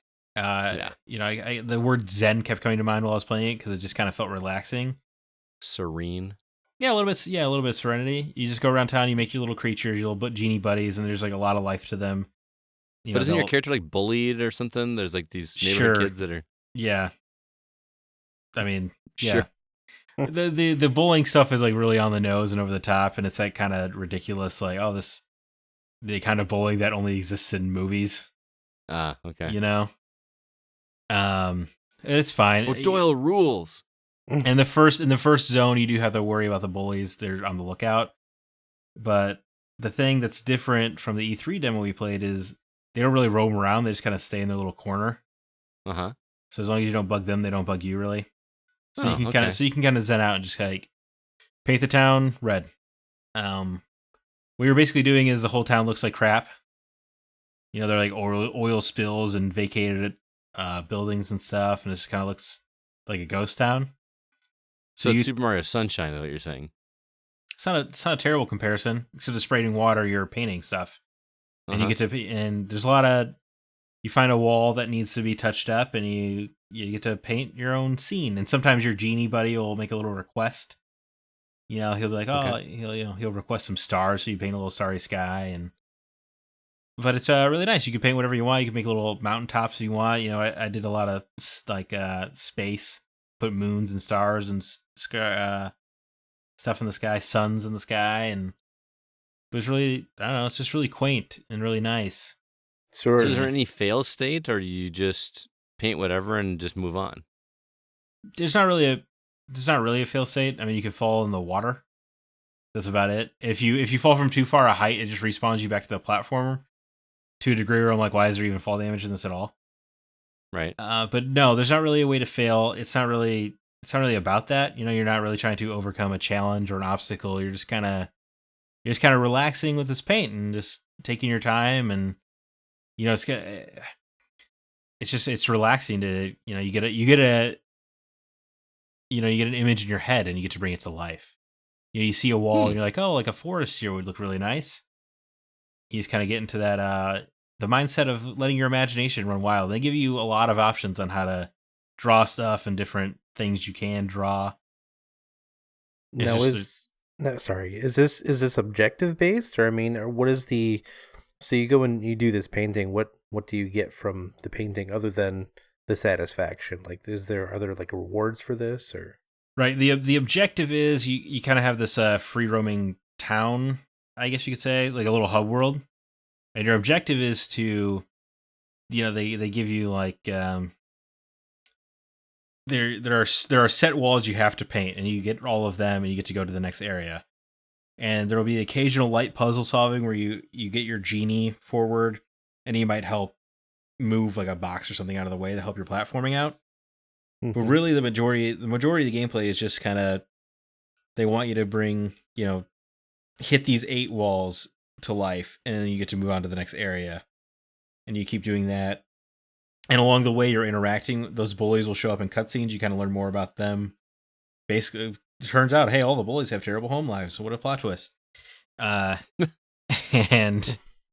it's just kind of about that. And every new zone you go to in town has brings with it new sketchbook pages you can find that has different templates. So you're just kind of expanding this arsenal of art the whole time. And throughout the course of the game, as you find different walls to bring your genies to life, you'll like have this whole posse of like 10 genies following you around, and they all look different because you built them differently, and you're gaining more art to build them with, and they're just kind of your little buddies that follow you around.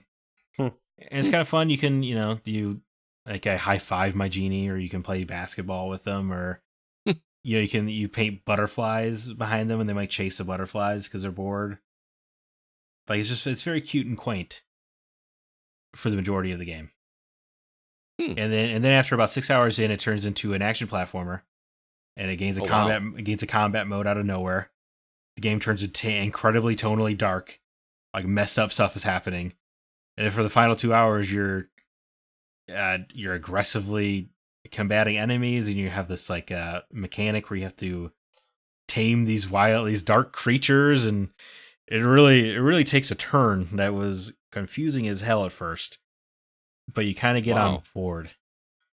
Does it get difficult? No, I never say it gets difficult.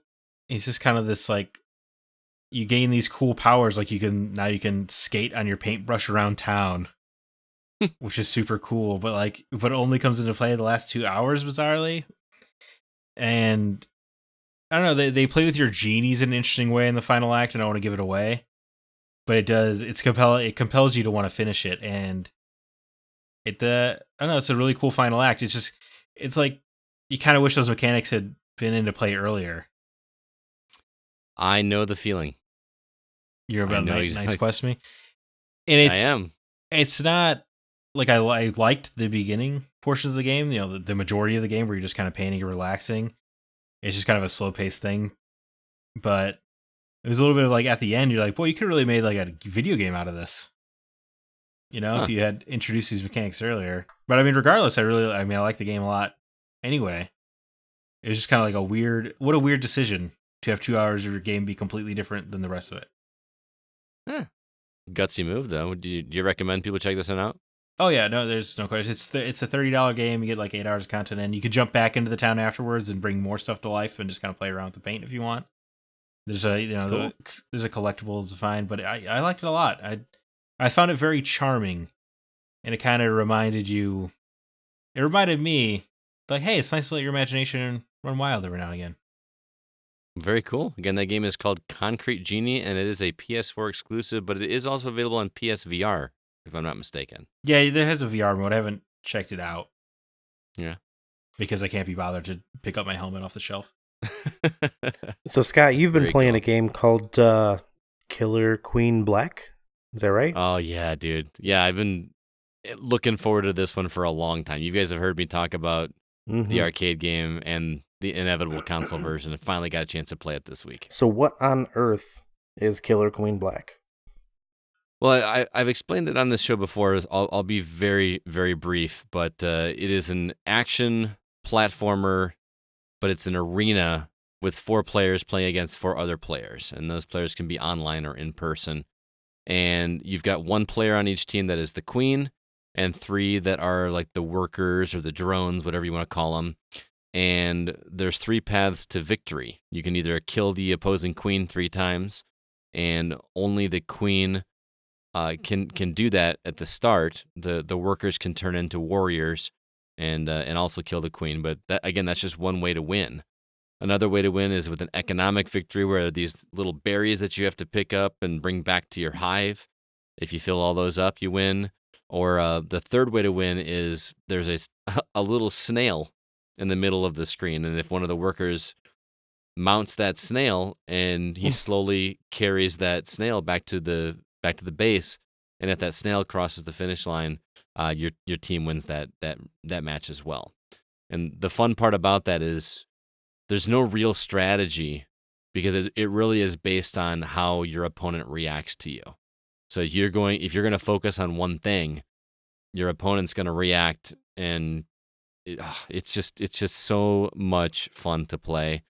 Nate, I can't wait to play this one with you this weekend. It looks so bizarre. Now, when this was originally announced, what made you really want to get into it? Have you played this before? Like, is this related to any other game that's currently out or was out? Or Well, I played it at the arcade. I had never even heard of it. I was at an arcade in Portland with a buddy of mine, and he showed me the cabinet, and it's the largest standing cabinet I've ever seen, because it needs to be big enough for 5 people to face off against 5 people. So imagine like a 60-inch screen with 5 controls, and then the reciprocal of that behind it, so that you can actually do 5-on-5 in the arcade version. So like 2 X-Men machines. Yeah, basically. Yeah. And I was fascinated by that concept, so that kind of drew me to it just to see what it was. And the fact that I was seeing guys coming in on their lunch breaks in their suits and ties playing this game in an arcade on their lunch break was just fascinating. They're throwing down 20s to bet. Like, it was That's awesome. It was bizarre. It was very, very cool. And so the game is very simple because even in the arcade, you have a joystick, you have a jump button, and you have an attack button, and that's it. That's all you have in this entire game is jump, attack, and whichever. Now, they've made some tweaks to the console version that aren't in the original. Number one, there's multiple different maps. On the arcade version, you just have the one map, and you just kind of play that one over and over and over again. So you got some different variety and levels. But also, remember how I told you that the workers can turn into warriors? Yeah. In the arcade version, those warriors work very much similar to the queen. They're just like flying. They just don't look nearly as queeny. I don't know. Okay. Like they look more like masculine characters, where the queen looks like a feminine character, so you can tell it apart very easily. Okay. And in the console version, when you go to these little bases, you have to take a berry to these little like I don't know, spawn points or something, and they'll turn you into one of these warriors. Okay. But on the console version, you actually get to choose between different kinds of warriors. So one might be a flying winged creature like the queen, or one might be a mace-wielding guy on foot that That's has kinda like a cool. little mace that spins around him. One might be able to actually shoot like laser beams or something like that. And it works very, very well. It is so much fun. And I did not get a chance to do 4-on-4 because in order to do 4-on-4, you actually have to have 2 switches. Okay. Because you have to have the right number of. Well, you can play online as well, right? You can play online, and we did wind up doing that. I had 3 people over, and the 4 of us were playing, and we tried playing against the AI, like against the computer, because these guys had never played before, and they were nervous about playing online because they had heard that people online are really good. I'm like, well, guys, this game isn't out yet. This isn't like Mario Kart or Street Fighter where people have been playing this for years. Nobody has a clue how to play this game except for the devs. Like, no, we want to play the computer. The computer is hard, man. Like, I've played this game before. We actually took it to where we gave the computer AI only 3 characters instead of 4, and we were finally able to beat them. Wow. By handicapping them to 3. That's how good they are. The real fun we had was the 4 of us working as a team playing against an online opponent and communicating with one another. And my wife was cracking up because she walked past us and she's like, I was like, hey, you want to play? And she's like, no. I'm like, why not? She's like, I don't know. You're playing all I hear is snail. Because we kept yelling at each other. Somebody get the snail. Get the snail. Quick, get the snail. She said that's all she heard from upstairs was us yelling snail at each other. So It is a game that sounds so thoroughly okay on paper, but once you play it, you don't want to stop. Yeah. Even if you lose, you just can't wait to jump into the next match to try something different. Well, it feels like it's like this fast-paced game of chess because you have to keep so many things in mind at all times. Yep. It's tremendous. So you were saying this is It a really really is. great multiplayer experience. Now, playing as a single player, is there like a story mode? Like, is there anything that you'd want to play this as a single player as opposed to a multiplayer experience? No, not at all. No. It's Totally a straight up an multiplayer. arena-based game. It is designed for a multiplayer experience. I had a Pro controller, the 2 Joy-Cons, and I actually have a wired controller as well, and they all worked great. Actually, no, it was a wireless controller, but it wasn't a Pro controller. It was a cheap one. I actually busted out my Legend of Zelda wireless Switch controller that was sealed. I actually used it. You guys would be proud of me. It hurt inside a little bit, but and yeah, this is a game that, in my opinion, doesn't need a single player mode at all. This is a game you want to play with buddies, especially sitting next to each other so you can punch each other in the arm. It's an absolute blast to play. Cannot recommend Killer Queen Black enough. It is so much fun, and I laugh so hard, man. And it's so satisfying when you pull off that win, and because it requires teamwork. You cannot win without communicating with one another and without having some kind of strategy or plan or Yeah, assigning people to do stuff. I can't imagine playing this game with a team of randoms with no voice chat, Yeah. I mean, you can get by, once you start to learn each other's style a little bit, and but it's a game about adapting.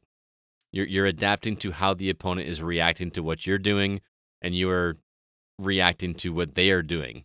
And it's just an absolute blast. I can't recommend it enough. This So, sounds great. definitely I'm looking forward to playing it this weekend. Oh yeah, we're definitely gonna play a lot of that because I think it's gonna be awesome. Great. Hey, So. Nate, speaking of playing games, you've been playing the Ninja Saviors, Return of the Warriors. Return of the Warriors, yes. Know what I said? I think so. I don't know. Okay. Yeah. Hey, what's this game about? It looked like a 2D beat 'em up kind of thing. It absolutely is. So the original game was released on Super Nintendo, and this is a remastering of that game. And where this kind of differentiates itself from other beat 'em ups as you're on one plane. So if you remember Streets of Rage 2, you can kind of move your character up or down, and some of the throws that you have, you don't know if you're going to hit enemies. Well, this plays all on like one track. So you don't have to focus on moving up or down or kind of avoiding enemies. You just have swaths of enemies coming from both sides of the screen, and you know they're just coming for you. So it plays like Bad Dudes. Yeah. It's pretty close. Had you played this game on the Super Nintendo? I have not.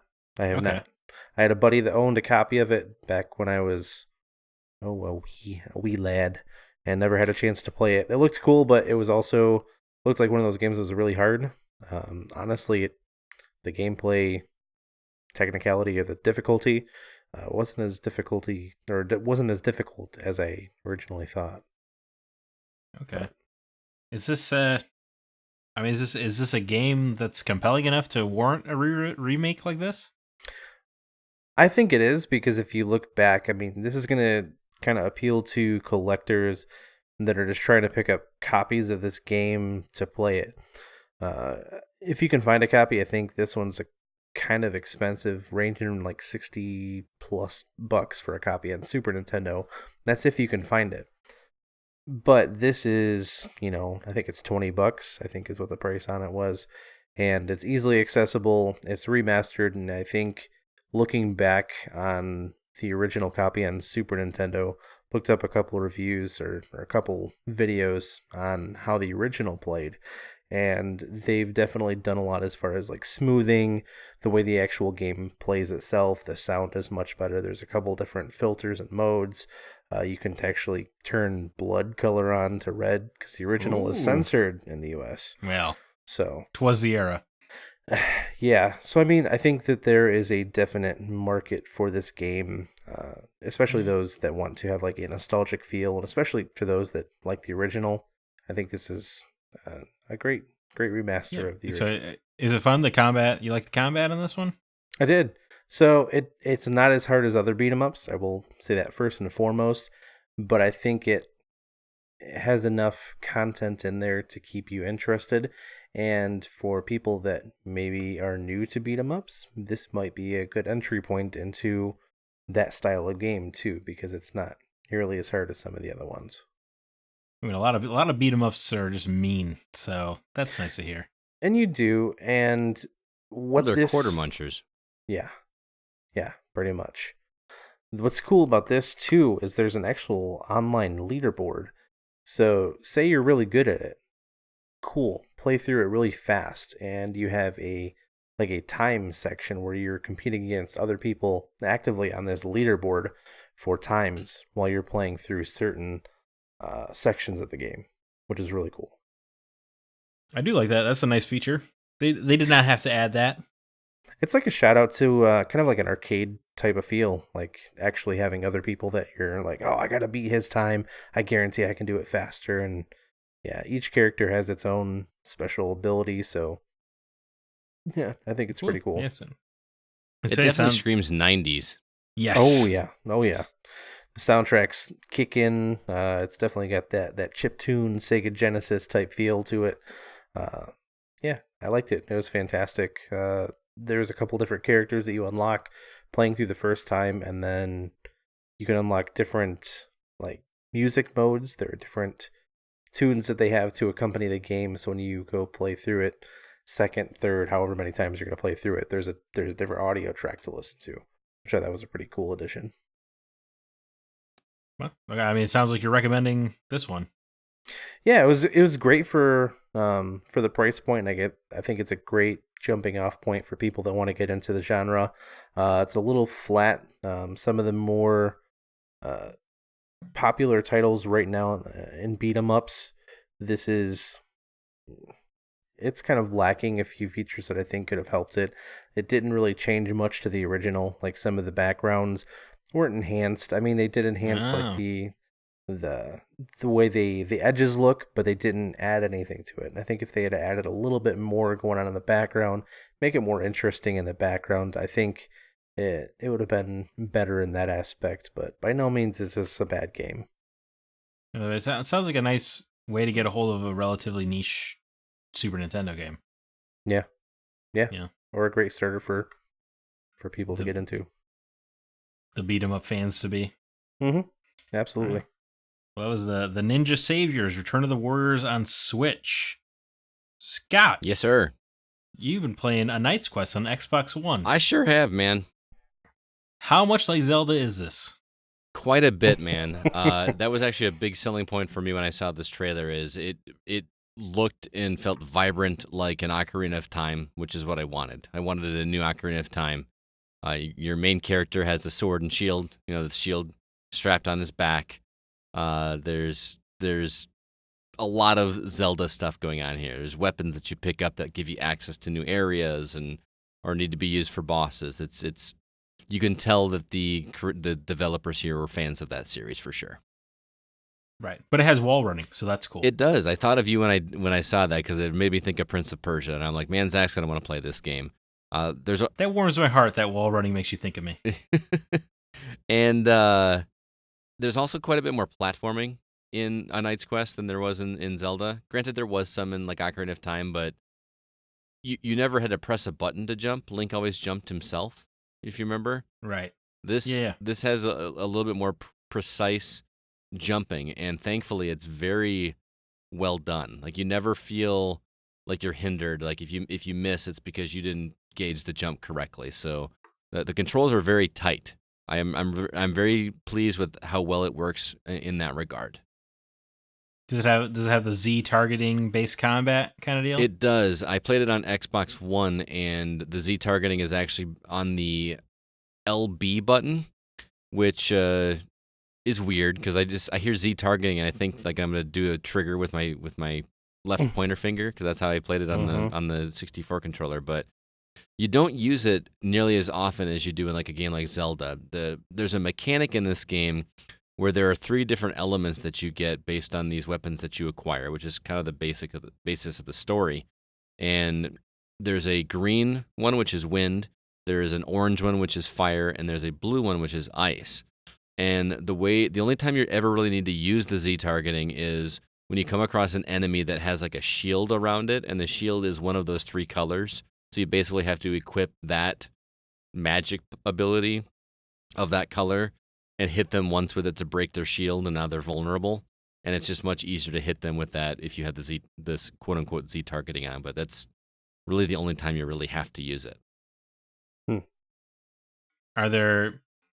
So in the Zelda comparisons, while we're still on that, are there puzzle-oriented dungeons to go into? Yes and no. There are 3 basic dungeons in this game, which was kind of cool to me because I wanted this to be like a bite-sized Zelda experience.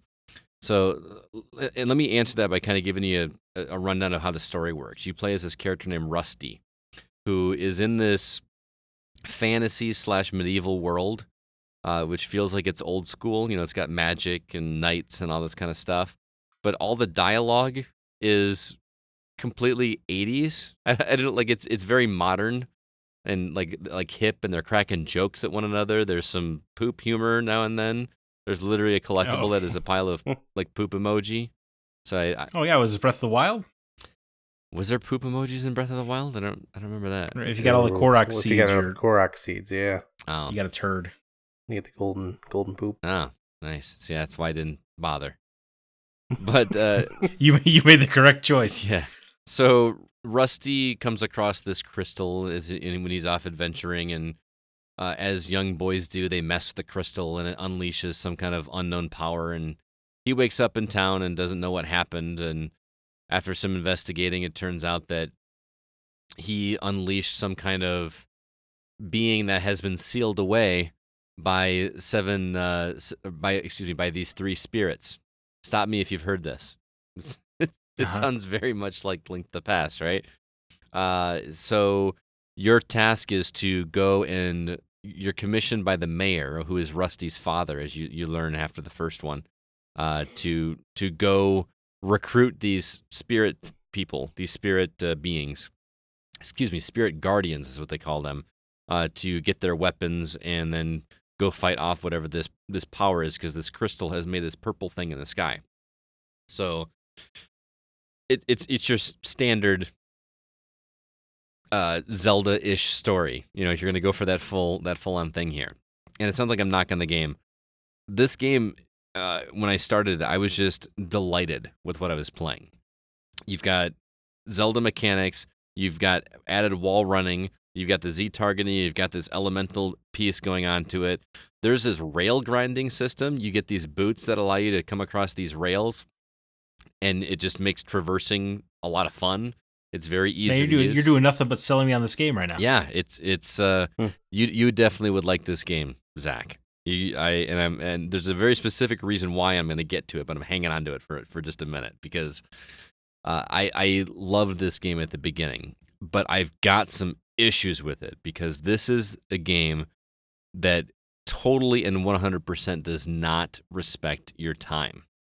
Because when I told you that there were 3 dungeons, that sounds like a nice, short, sweet game that I could maybe do in 6 to 8 hours, right? Well, I'm up to 15 hours now, and I still haven't finished the game.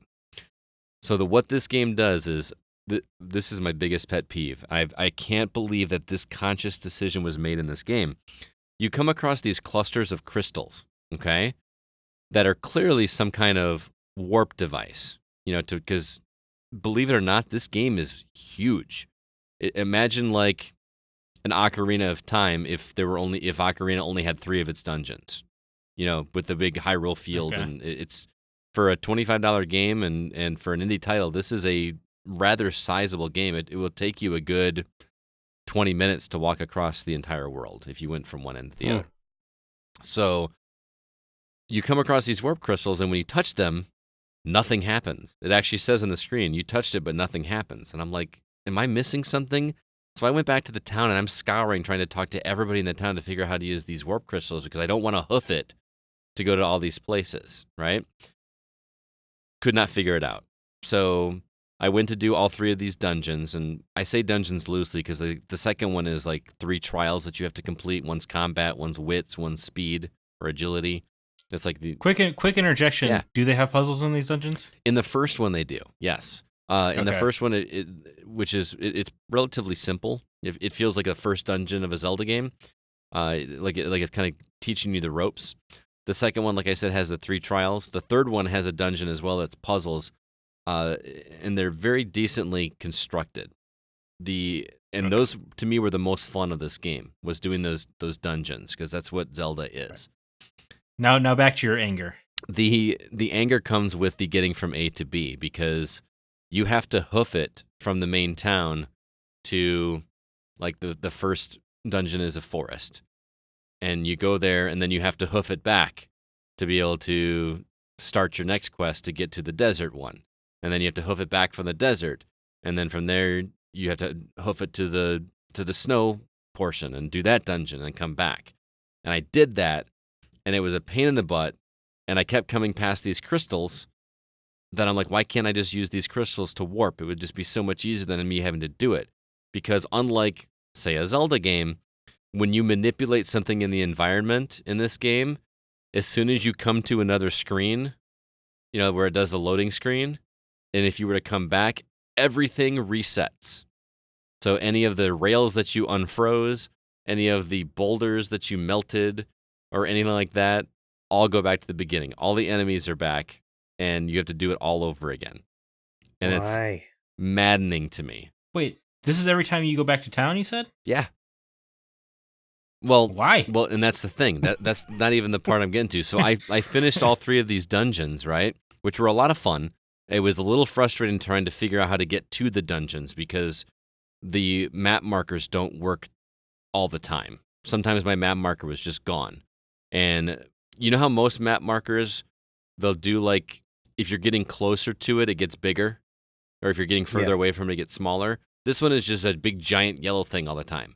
And it feels like I'm right on top of it when really it's way, way off in the distance. So I have no sense of depth of how far away it is.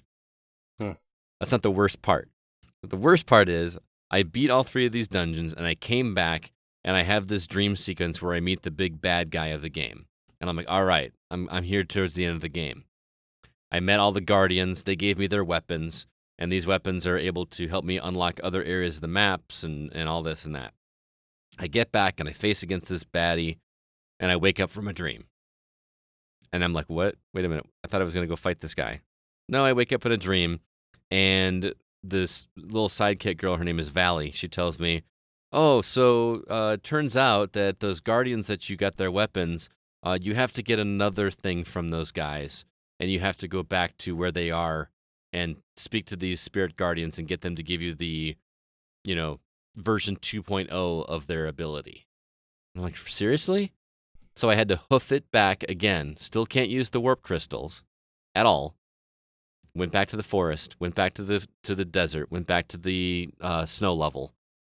And I'm talking, had to redo all those, I'm not going to call them puzzles, but all the manipulation of the environment that I have to do in order to get from A to B. You know what I'm saying? And I finish all 3 of that. I'm now 15 hours into the game. And after I wake up again into the house, and now they give me a warp crystal. Oh, now you can use these warp things. Now that I've completed almost all the game and I'm heading to the final area of the game to fight the final boss, now they give me the ability to do the warp crystal. But what's interesting, in order to use the warp crystals, I still have to go to the warp crystals to activate them. Even though I've come across them in the environment, I still can't use them until I hoof it to them again, step on them to activate these crystals, and now I can travel between them. It just is absolutely maddening to me. Utterly bizarre design decision. It makes no sense. And if they would have just let me fast travel, I understand. Let me get to the warp crystal thing in like stamp my name on it or whatever to be able to use it, not just open them all up at the beginning. I crossed across some of these warp crystal things 5 times, going back and forth to some of these levels. And I could not use them until after I basically beat 6 dungeons. If you count the last 3 as dungeons, even though they weren't really full dungeons. It's maddening. It is maddening. And it feels like a lot of this stuff is just to pad hours in the game just to go from A to B. Yeah, instead of just having a nice, clean, concise 8-hour game, they wanted to get that number up and just put it in this nonsense filler. Right. And you know how like when you play a Zelda game or even like a Metroidvania and you see areas that you know you can't access because there's some mechanic that you haven't learned yet, right? This game does that from the very beginning. It feels like no matter where you go, something is stopping you from going where you want to go. The only way you can go is one of the many different paths that there are to get from where you're supposed to go. And you just have to make sure you go on the one that has the ability that you already have. Everything else is completely blocked off. It just feels like the game is constantly telling you, no, you can't go there. No, you can't go there. No, you can't go there. No, you can't go there. Which makes me, if I had known that going into this game, I would have just mainlined the game and then had fun to go back and find everything after I had all the abilities. Right, because there's no point in exploring. Yeah, there really is no point in exploring because you don't even know what the abilities are until what to me feels like the end game when I'm getting these 2.0 abilities to unlock stuff. It's maddening. Game is also buggy. There are moments where the sound just cuts out for no reason. Like if I'm grinding a rail for a long time, the grinding noise just goes away. That's weird. I feel like you just unsold me on the game. I'm not done yet.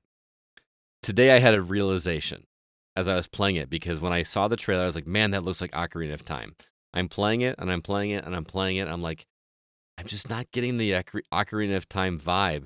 And I almost texted you tonight, Zach, and said I'm real close to giving up on this game because I'm just it's taking me too long, and I'm not getting enough satisfaction for how much time I'm putting into this game. And I realized what other game I played that gave me that exact emotion. And you know what game that is? Is Is it Dark Souls? Majora's Mask. Oh, okay. That game is one of the all-time greats. Well, and this game is not going to have the dark setting that Majora's Mask does, but the going from here to there and constantly just having to hoof everything like I felt like I had to in Majora's Mask. I feel like this game is closer to Majora's Mask than Ocarina of Time, but it's got more platforming. But it doesn't sound like it has the deep narrative side quests of Majora's Mask. No, which I know is a big draw for you on that. But in terms of, I mean, there's an ability I just got that lets me roll into a giant ball and roll up hills, which reminds me of the Goron from the Goron mask, absolutely. And that's where I was like, that's why this game feels familiar but doesn't feel like Ocarina, is because it feels like Majora's Mask. So it feels like the best Zelda game. That's high praise, Scott. And well, I'm not saying it with praise. I'm saying it to say that you might want to check this one out at some point in the future. And it sounds like I'm dogging on this game, mostly because I have been trying to blast my way through this because I have another game I want to play, but I am resolved to finish this. And it feels like at every turn this game is constantly impeding my progress, and not because it's difficult, but because it gives me very little direction on what I'm supposed to do next. And it does not make it easy for me to get from A to B to get to the fun part, which is the dungeons or the boss battles. Right. It wants to be longer. Right. And then the combat system is pretty weak as well. It either goes from laughably easy, where I just go up and I just mash my attack button until they're dead. And if you have an enemy by itself, it's fine. But if you get a group of enemies, is where you have to start strategizing a little bit. But the enemies never change. There's like 3 different enemies in the entire game, and they just rotate them out with a different colored shield, and that's it. So there is so much potential for greatness in this game. I feel like it's hindered by its desire to be a longer experience than it needs to be, and some slight bugs and malfunctions as well. Very charming. I love the art style. It feels very much like a highly polished N64 game, and I mean that in a positive way. And the mechanics work great. The platforming works great, and I just love how vibrant the characters are, even though the characters kind of look like glorified me figures in terms of their expressions. They're not just stick figures, but they have full bodies, but their facial expressions look like me's. But it is right. Well, I was thinking on the town resetting everything, and I guess Ocarina did work that way, where you exited an area and you came back, like all the rocks that you broke and stuff would respawn. Right. So I guess the N64 comparison seems apt. And it does that, but I'm talking about, like, you have to unlock certain things in the overworld in order to get to where you're trying to go. Like the rails I talked about are frozen. And there's one where I can't just go unfreeze it. I have to go all the way around this behind this ladder that's hidden behind a mountain, climb up that, make my way up there, shoot a fireball on it from there, make my way back there to get on a different rail, jump from that rail to the other. I have to do that every time I have to hoof it over to the ice area. Gotcha. And that could have easily been avoided if they just kept it unlocked the entire time. So I get you. Yeah. So a soft recommendation, it sounds like? Soft recommendation. It is, if you have a lot of patience, and you like Zelda, give it a shot. If you're looking for a highly... there's something about the puzzles in like Ocarina of Time that just feel brilliant. These feel near brilliant. They don't feel quite as solid. They feel like it's a good try. Well, better than anything I could come up with. And there are some genuinely clever things in here, but it's nowhere near the polish of a Zelda. Obviously, they don't have the budget, but so yeah, only if you have a lot of patience would I recommend A Knight's Quest. On Xbox One. It's also on PS4, and it's also on Switch and PC. Cool. All right, I think it's my turn. Nate, I finally get to talk to you about this game that you've been playing called Valfaris, which is a game that you asked if you could review for us. And it looks like it looks like Contra set in Doom. Is that accurate? That's very, very much accurate. It's if you were to take Contra, Metroid, and added in a little touch of Doom audio and Doom atmosphere and put it in a blender, Valfaris would be it. Okay, because I watched you play it a little bit. The music is very metal, and Oh, very much so. it, Very much so. if you like metal, this is a game. This is the same developer that did Slain. Nate, do you remember that game? It I was do. on PS4. I didn't play that one, but it was recommended to me, and I missed it. But this looks like to be a much superior game. So how does it work mechanically? So mechanically, what you've got is you play this lead character, and I can't remember his name right now. Starts with a V. Everything starts with a V. Um, but essentially, you've landed on this planet called Valfaris, and you're there to uh, kind of defeat your father into, that's the whole premise of the game, is you're there to kick your father's butt. Kind of the classic rock and roll of, revenge against your father kind of feel to it. Screw you, Dad. Exactly. But you're in this like foreign alien world that has been overrun by all of these different beings, these mutants, and it's all very grimy, very dingy, there are certain sections in the game that are very like organic and look like you're walking through intestines. But Ooh. at its core, it's essentially a side-scrolling platformer that has elements of you have some vertical sections, some horizontal sections, some sections where you're riding on something, but then you have different zones that you travel through to get to the end of the game, which presumably, and you know what's coming, you're gonna be fighting against your father. And each different zone not only has a different aesthetic and different boss, but also a different audio track to accompany it. And if you are anything into metal, you're familiar with a band called Celtic Frost, and you actually have the ex-guitarist that has done the audio for this game. And with the core mechanics of the game and the audio, it's just beautifully done. It's so much fun. It meshes so well with the gameplay in this setting from the little that I watched you play. And granted, you gotta have to be a fan of metal to appreciate it, probably. But this is true. I mean, Zach, you're not a big fan of music, and you can appreciate how well the music in Doom 2016 worked with that game, right? Hell yeah, I can. Yeah, this game does just the little that I saw Nate play. This game does that, but with a 2D side-scrolling Metroidvania-ish game. It's really good. So, and that part of plays to it. So, metal music is traditionally perceived as aggressive, and when you're hacking and slashing through this alien world, it makes you clench your controller. Like I told Scott, I'm afraid I'm gonna break my Joy-Cons, like sitting here playing this game. Not only is it like just aggressive, grimy, grungy, and you're hacking and slashing and shooting your way through this, but it's hard. Like it's challenging. It's a very challenging title. Now, it's got melee combat, but there's also some ranged weapons you get as well, correct? Correct. So you've got three main weapons. You've got one which is kind of like a pistol or a blaster. That one you don't need a charge for. You always have that available. And you can use that as a ranged weapon.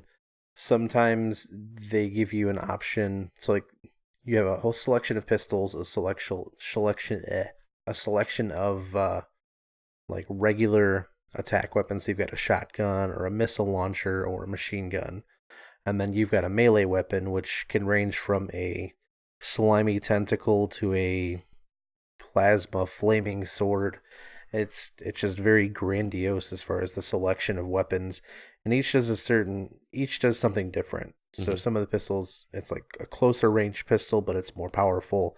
Some are an automatic pistol that doesn't do as much damage, but will reach farther. Or you have a pistol that will shoot a laser out of it, and you can penetrate multiple targets on the same travel pattern of that blast. So you do have a wide selection of different weapons, and in each scenario, when you're playing through, the weapons that you play with really help you in certain aspects of the gameplay. So certain enemies are going to be easier to defeat with a certain selection of weapons. but they leave it up to you. So it feels like you have a lot more freedom than you do in like a traditional Metroid game, where you kind of, you just have a base weapon or whatever the upgrade is, and you just kind of work from there. This one seems like you have a little bit more variety in choice. And you do. So at the end of each level, if you want to call them that, you unlock a new weapon, and you can choose whether you want to upgrade that weapon, to change your weapon, or to switch them out. And if you really like a weapon, you find yourself using one more than others, you can collect these things. I think they're called blood symbols or blood badges, and you can use those to pay for the upgrades on these weapons, so they do more damage or they have a further range. Very cool, man. You make me want to play this game. It's the difficulty scares me a little bit, but the music alone just is very, very enticing. See, the aesthetic and the atmosphere you have sold me on. Yeah, it's very rage-inducing at times. There have been times where I've like clenched up and wanted to throw my Switch against the wall. But at the same time, what's that? Does it feel cheap though? Like you're like the game is cheating you? No, it's definitely skill-based. Yeah. It's not one where I think something, oh, he wasn't close enough to me. Like, it's very polished as far as interacting with your objects. And when you make a mistake, hey, I messed that up. Because there's definitely a pattern to the entire game. If you sit there and watch, it's sometimes great to be able to sit there and just watch what enemies do and watch what patterns open up in certain sections to allow you to move through, because you can play through some sections without touching an enemy and get through it just fine. Does it make you want to rip and tear until it is done? Yes, and then some. The soundtrack is very much on par, if not quite a bit harder than Doom. Perfect. And it has a really kind of like an industrial type vibe to it. So it's kind of like a space atmosphere. It's kind of got like these like, I don't know, think Halo mixed with like death metal. I mean, that's the soundtrack. Like you don't have the screamo. Like I like metal, but I always get turned off by the throaty screaming. Yeah, there are no lyrics in this whatsoever. There's no screaming, nothing. It's definitely all instrumental, which I really appreciate. I could not find a soundtrack on Spotify for it, but that's one I would actually like to have on the background if I could find it. So do you recommend Valfaris? I do, and get it. It's fantastic. I will be buying the soundtrack. I'll be doing a written review for it, and then I will also include a link in there where you can get the soundtrack too. So very cool. And you're playing it on Switch, high correct? Praise. Sorry? You're playing it on Switch? Yes, I played that on the Switch. Very cool. All right, and if you want to check out any of the trailers for any of those games that we just talked about, all of those links are in the show notes. Just click on them and you can see what we're talking about. Got one more review for you guys before we let you go. Our newest contributing writer, Spencer Cushing, did a review on Wick Hex on PC, and we're going to go ahead and play that for you right now. All right, I am here with Spencer Cushing, who is our newest contributing writer for the Gaming Outsider. Spencer, how you doing, man? Not too bad. How are you doing, Scott? I'm doing all right, man. This is your first time being on the show, yes? Yes, I'm pretty excited, too. Well, why don't you tell everybody how you stumbled across us and what made you decide you wanted to write for the Gaming Outsider? Well, it started when you guys did the R2V2 GameCon in Rockford here, and I went to it, and I thoroughly thought that the GameCon was amazing, and I wanted to be part of the crew. So I asked you, you and I talked about it for a little while, and I decided to express great interest, I should say, and worked from there. And I wrote a review, and you liked it, and here we are now. Sounds good, man. And I think you're selling yourself short on how much you liked R2V2, because not only were you the first one in line, literally the first guy handed access to the convention, you were there the entire day. Pretty much up until we closed, and you actually won the Switch giveaway. Yes, I did. That Which was was amazing in itself. I was so glad that somebody won it that was actually there, because we did about 7 or 8 drawings that night, and Hmm. nobody was present for any of them. But the last one, we gave away that brand new Switch Lite, and you were there and won it. And it was funny because you shouted out like you when you won it, and at first I thought you were joking, because I think someone shouted out earlier with one of them or whatever, and I'm like, oh man, somebody's messing around again. But sure enough, you won the Switch Lite, man. So how's that Yeah. console treating you, by the way? Oh man, it's awesome. I love the Switch Lite. It's so good. Unfortunately, one big issue I don't like is the low battery life that it has. Yeah. However, I do still like it. I've never had a Switch in my life, so it's really cool. Very cool, man. Well, the reason you're here is to talk to us about a game that you reviewed for us. You alluded to it a second ago, called Wick Hex, which is obviously Yes. based on the popular film series. But this one comes from Bithell Games, which I was shocked to find out that this is the developer for this game, because I'm a big fan of Mike Bithell and his work. Thomas Was Alone. Um, I know that Zack was a huge fan of the other game, Subsurface Circular, that he did. Right. So the fact that Bithell got a hold of this property was huge. But I watched the trailer, and I got to be honest, I am very confused as to how this game works. It looks almost like it's third-person stealth action, but it almost looks like it has a music rhythm game attached to it. Am I imagining that, or how does this work? Kind of, sorta. So it's a click and play, pretty much, a strategic gameplay. What you do is you get to pick and choose how and what you're going to do next, and there's a timeline bar at the top that tells you how long it's going to take you to do that action. So, for example, if you want to crouch, it takes like 0.5 seconds, and that helps you to determine how you're strategically going to get through the level and each level after. So it's kind of like a kata simulator. Is that a Yeah, good way to say it? yeah, that's a good way of putting that. Interesting. I did not gather that's what it was. That makes it so you basically set up the scenario and then just watch it play out and see if it works. Yes. So after each of your actions being played, you get to watch it thoroughly through. Then you get to pick and choose how you're going to play each turn. In other words. That sounds fascinating. So I'm curious how that works in terms of, if you do something wrong and it doesn't work, you just try a different strategy, do it over again. I mean, how do you fix your mistakes or do it right the next time? Well, if you make a mistake, as in you lose all your health, you obviously have to start over at the beginning. Then you'll know from the next time you play, you'll know what to do next. One of the big things on it was the if you mess up, you get to choose how you're going to react to an enemy's or a villain's reaction to your action. So, like one of the examples I brought up was the crouching. If you crouch and he was shooting, he can miss you by you crouching, which helps you. Gotcha. But if you fail and he hits you, then you lose your health. Gotcha. That sounds like a fascinating experience. And the game looks pretty cool. It has like this cell shaded comic book feel to it. How did you like that? To me, it looked like one of those L.A. Noir or Noir. LA Noir? Yeah, there you go. It looks kind of like that with the dark colors and the bright hints of random colors here and there, and that artistic look made it really pop out for me. Very cool. Last question I got for you is, this game is obviously not voiced by Keanu Reeves. Correct.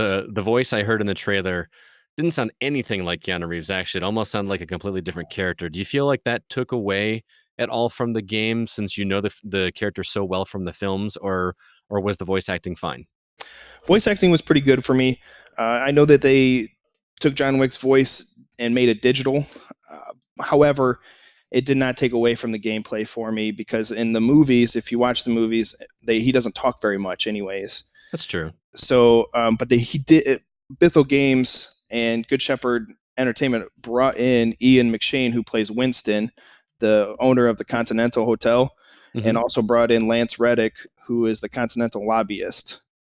Very cool. So you So got some recognizable voices at least. yeah, so it's really cool. You hear it right away at the start of the game and throughout the whole game itself. You also said that Mike Bithell had some pretty interesting work with the development in terms of research on this one, correct? Yes, when I was reading through a Q&A with Bithell, games, they stated that they were able to look over John Wick 3, the movie, look through the script and see it before the movie came out and before the game came out. So you got an opportunity to see things and put it in the game itself. That's very cool. So it obviously gives the game a feel very, very similar to the film, right? Yes. Awesome. So is this a game that you'd recommend for people to play? I do recommend this one. Highly recommend it for people who are into strategy games for sure. Very cool, man. Well, thanks so much for taking the time to talk about this one. Since you are new to the team, where can everybody follow you? And obviously, your review is going to be posted on our website, thegamingoutsider.com. But you got a Twitter handle, all that good stuff? Unfortunately, I got rid of my Twitter not too long ago. I am on Facebook at Spencer Cushing, and I'm on Discord, which is at Softfly5, or you can find me at Spencer Cushing as well. Very cool, man. Thanks for being here. Thank you. All right, we'll catch you later. Take it easy. All right. Thank you, Spencer. Do appreciate that. And that is going to do it for this episode of The Gaming Outsider. Zach, any parting words or recommendations for the listeners? Yeah, Marvel is finally doing their full unveil of their relaunched X-Men line of books. There's no time like the present, guys. Check it out. All right. And Nate, what about you? Anything going on this week for you? Nothing going on this week, but final words, definitely play Valfaris. I'm still in shock at how freaking good it is. Yeah, man, you seem like a believer. I love it. Yeah, he's been texting me and just like every day. This game is so good. He's like, man, this game. That's all he'll say. This game. ... Yeah, that's awesome. So Yeah. he's definitely in love with Valfaris. So glad that worked out for you, man. Well, I am also on a podcast called Packers Fan Podcast. If you are a fan of football or the Green Bay Packers, be sure to check that out, the same place you listen to this show. Thank you so much for listening to The Gaming Outsider, though. Please be sure to email us if you have any questions or concerns. Our address is feedback@thegamingoutsider.com. Until next week, I'm Scott Clark with Zach Parkerson and Nate Lucas, and we are The Gaming Outsider. And remember, there's no such thing as a bad game, just games that aren't for you.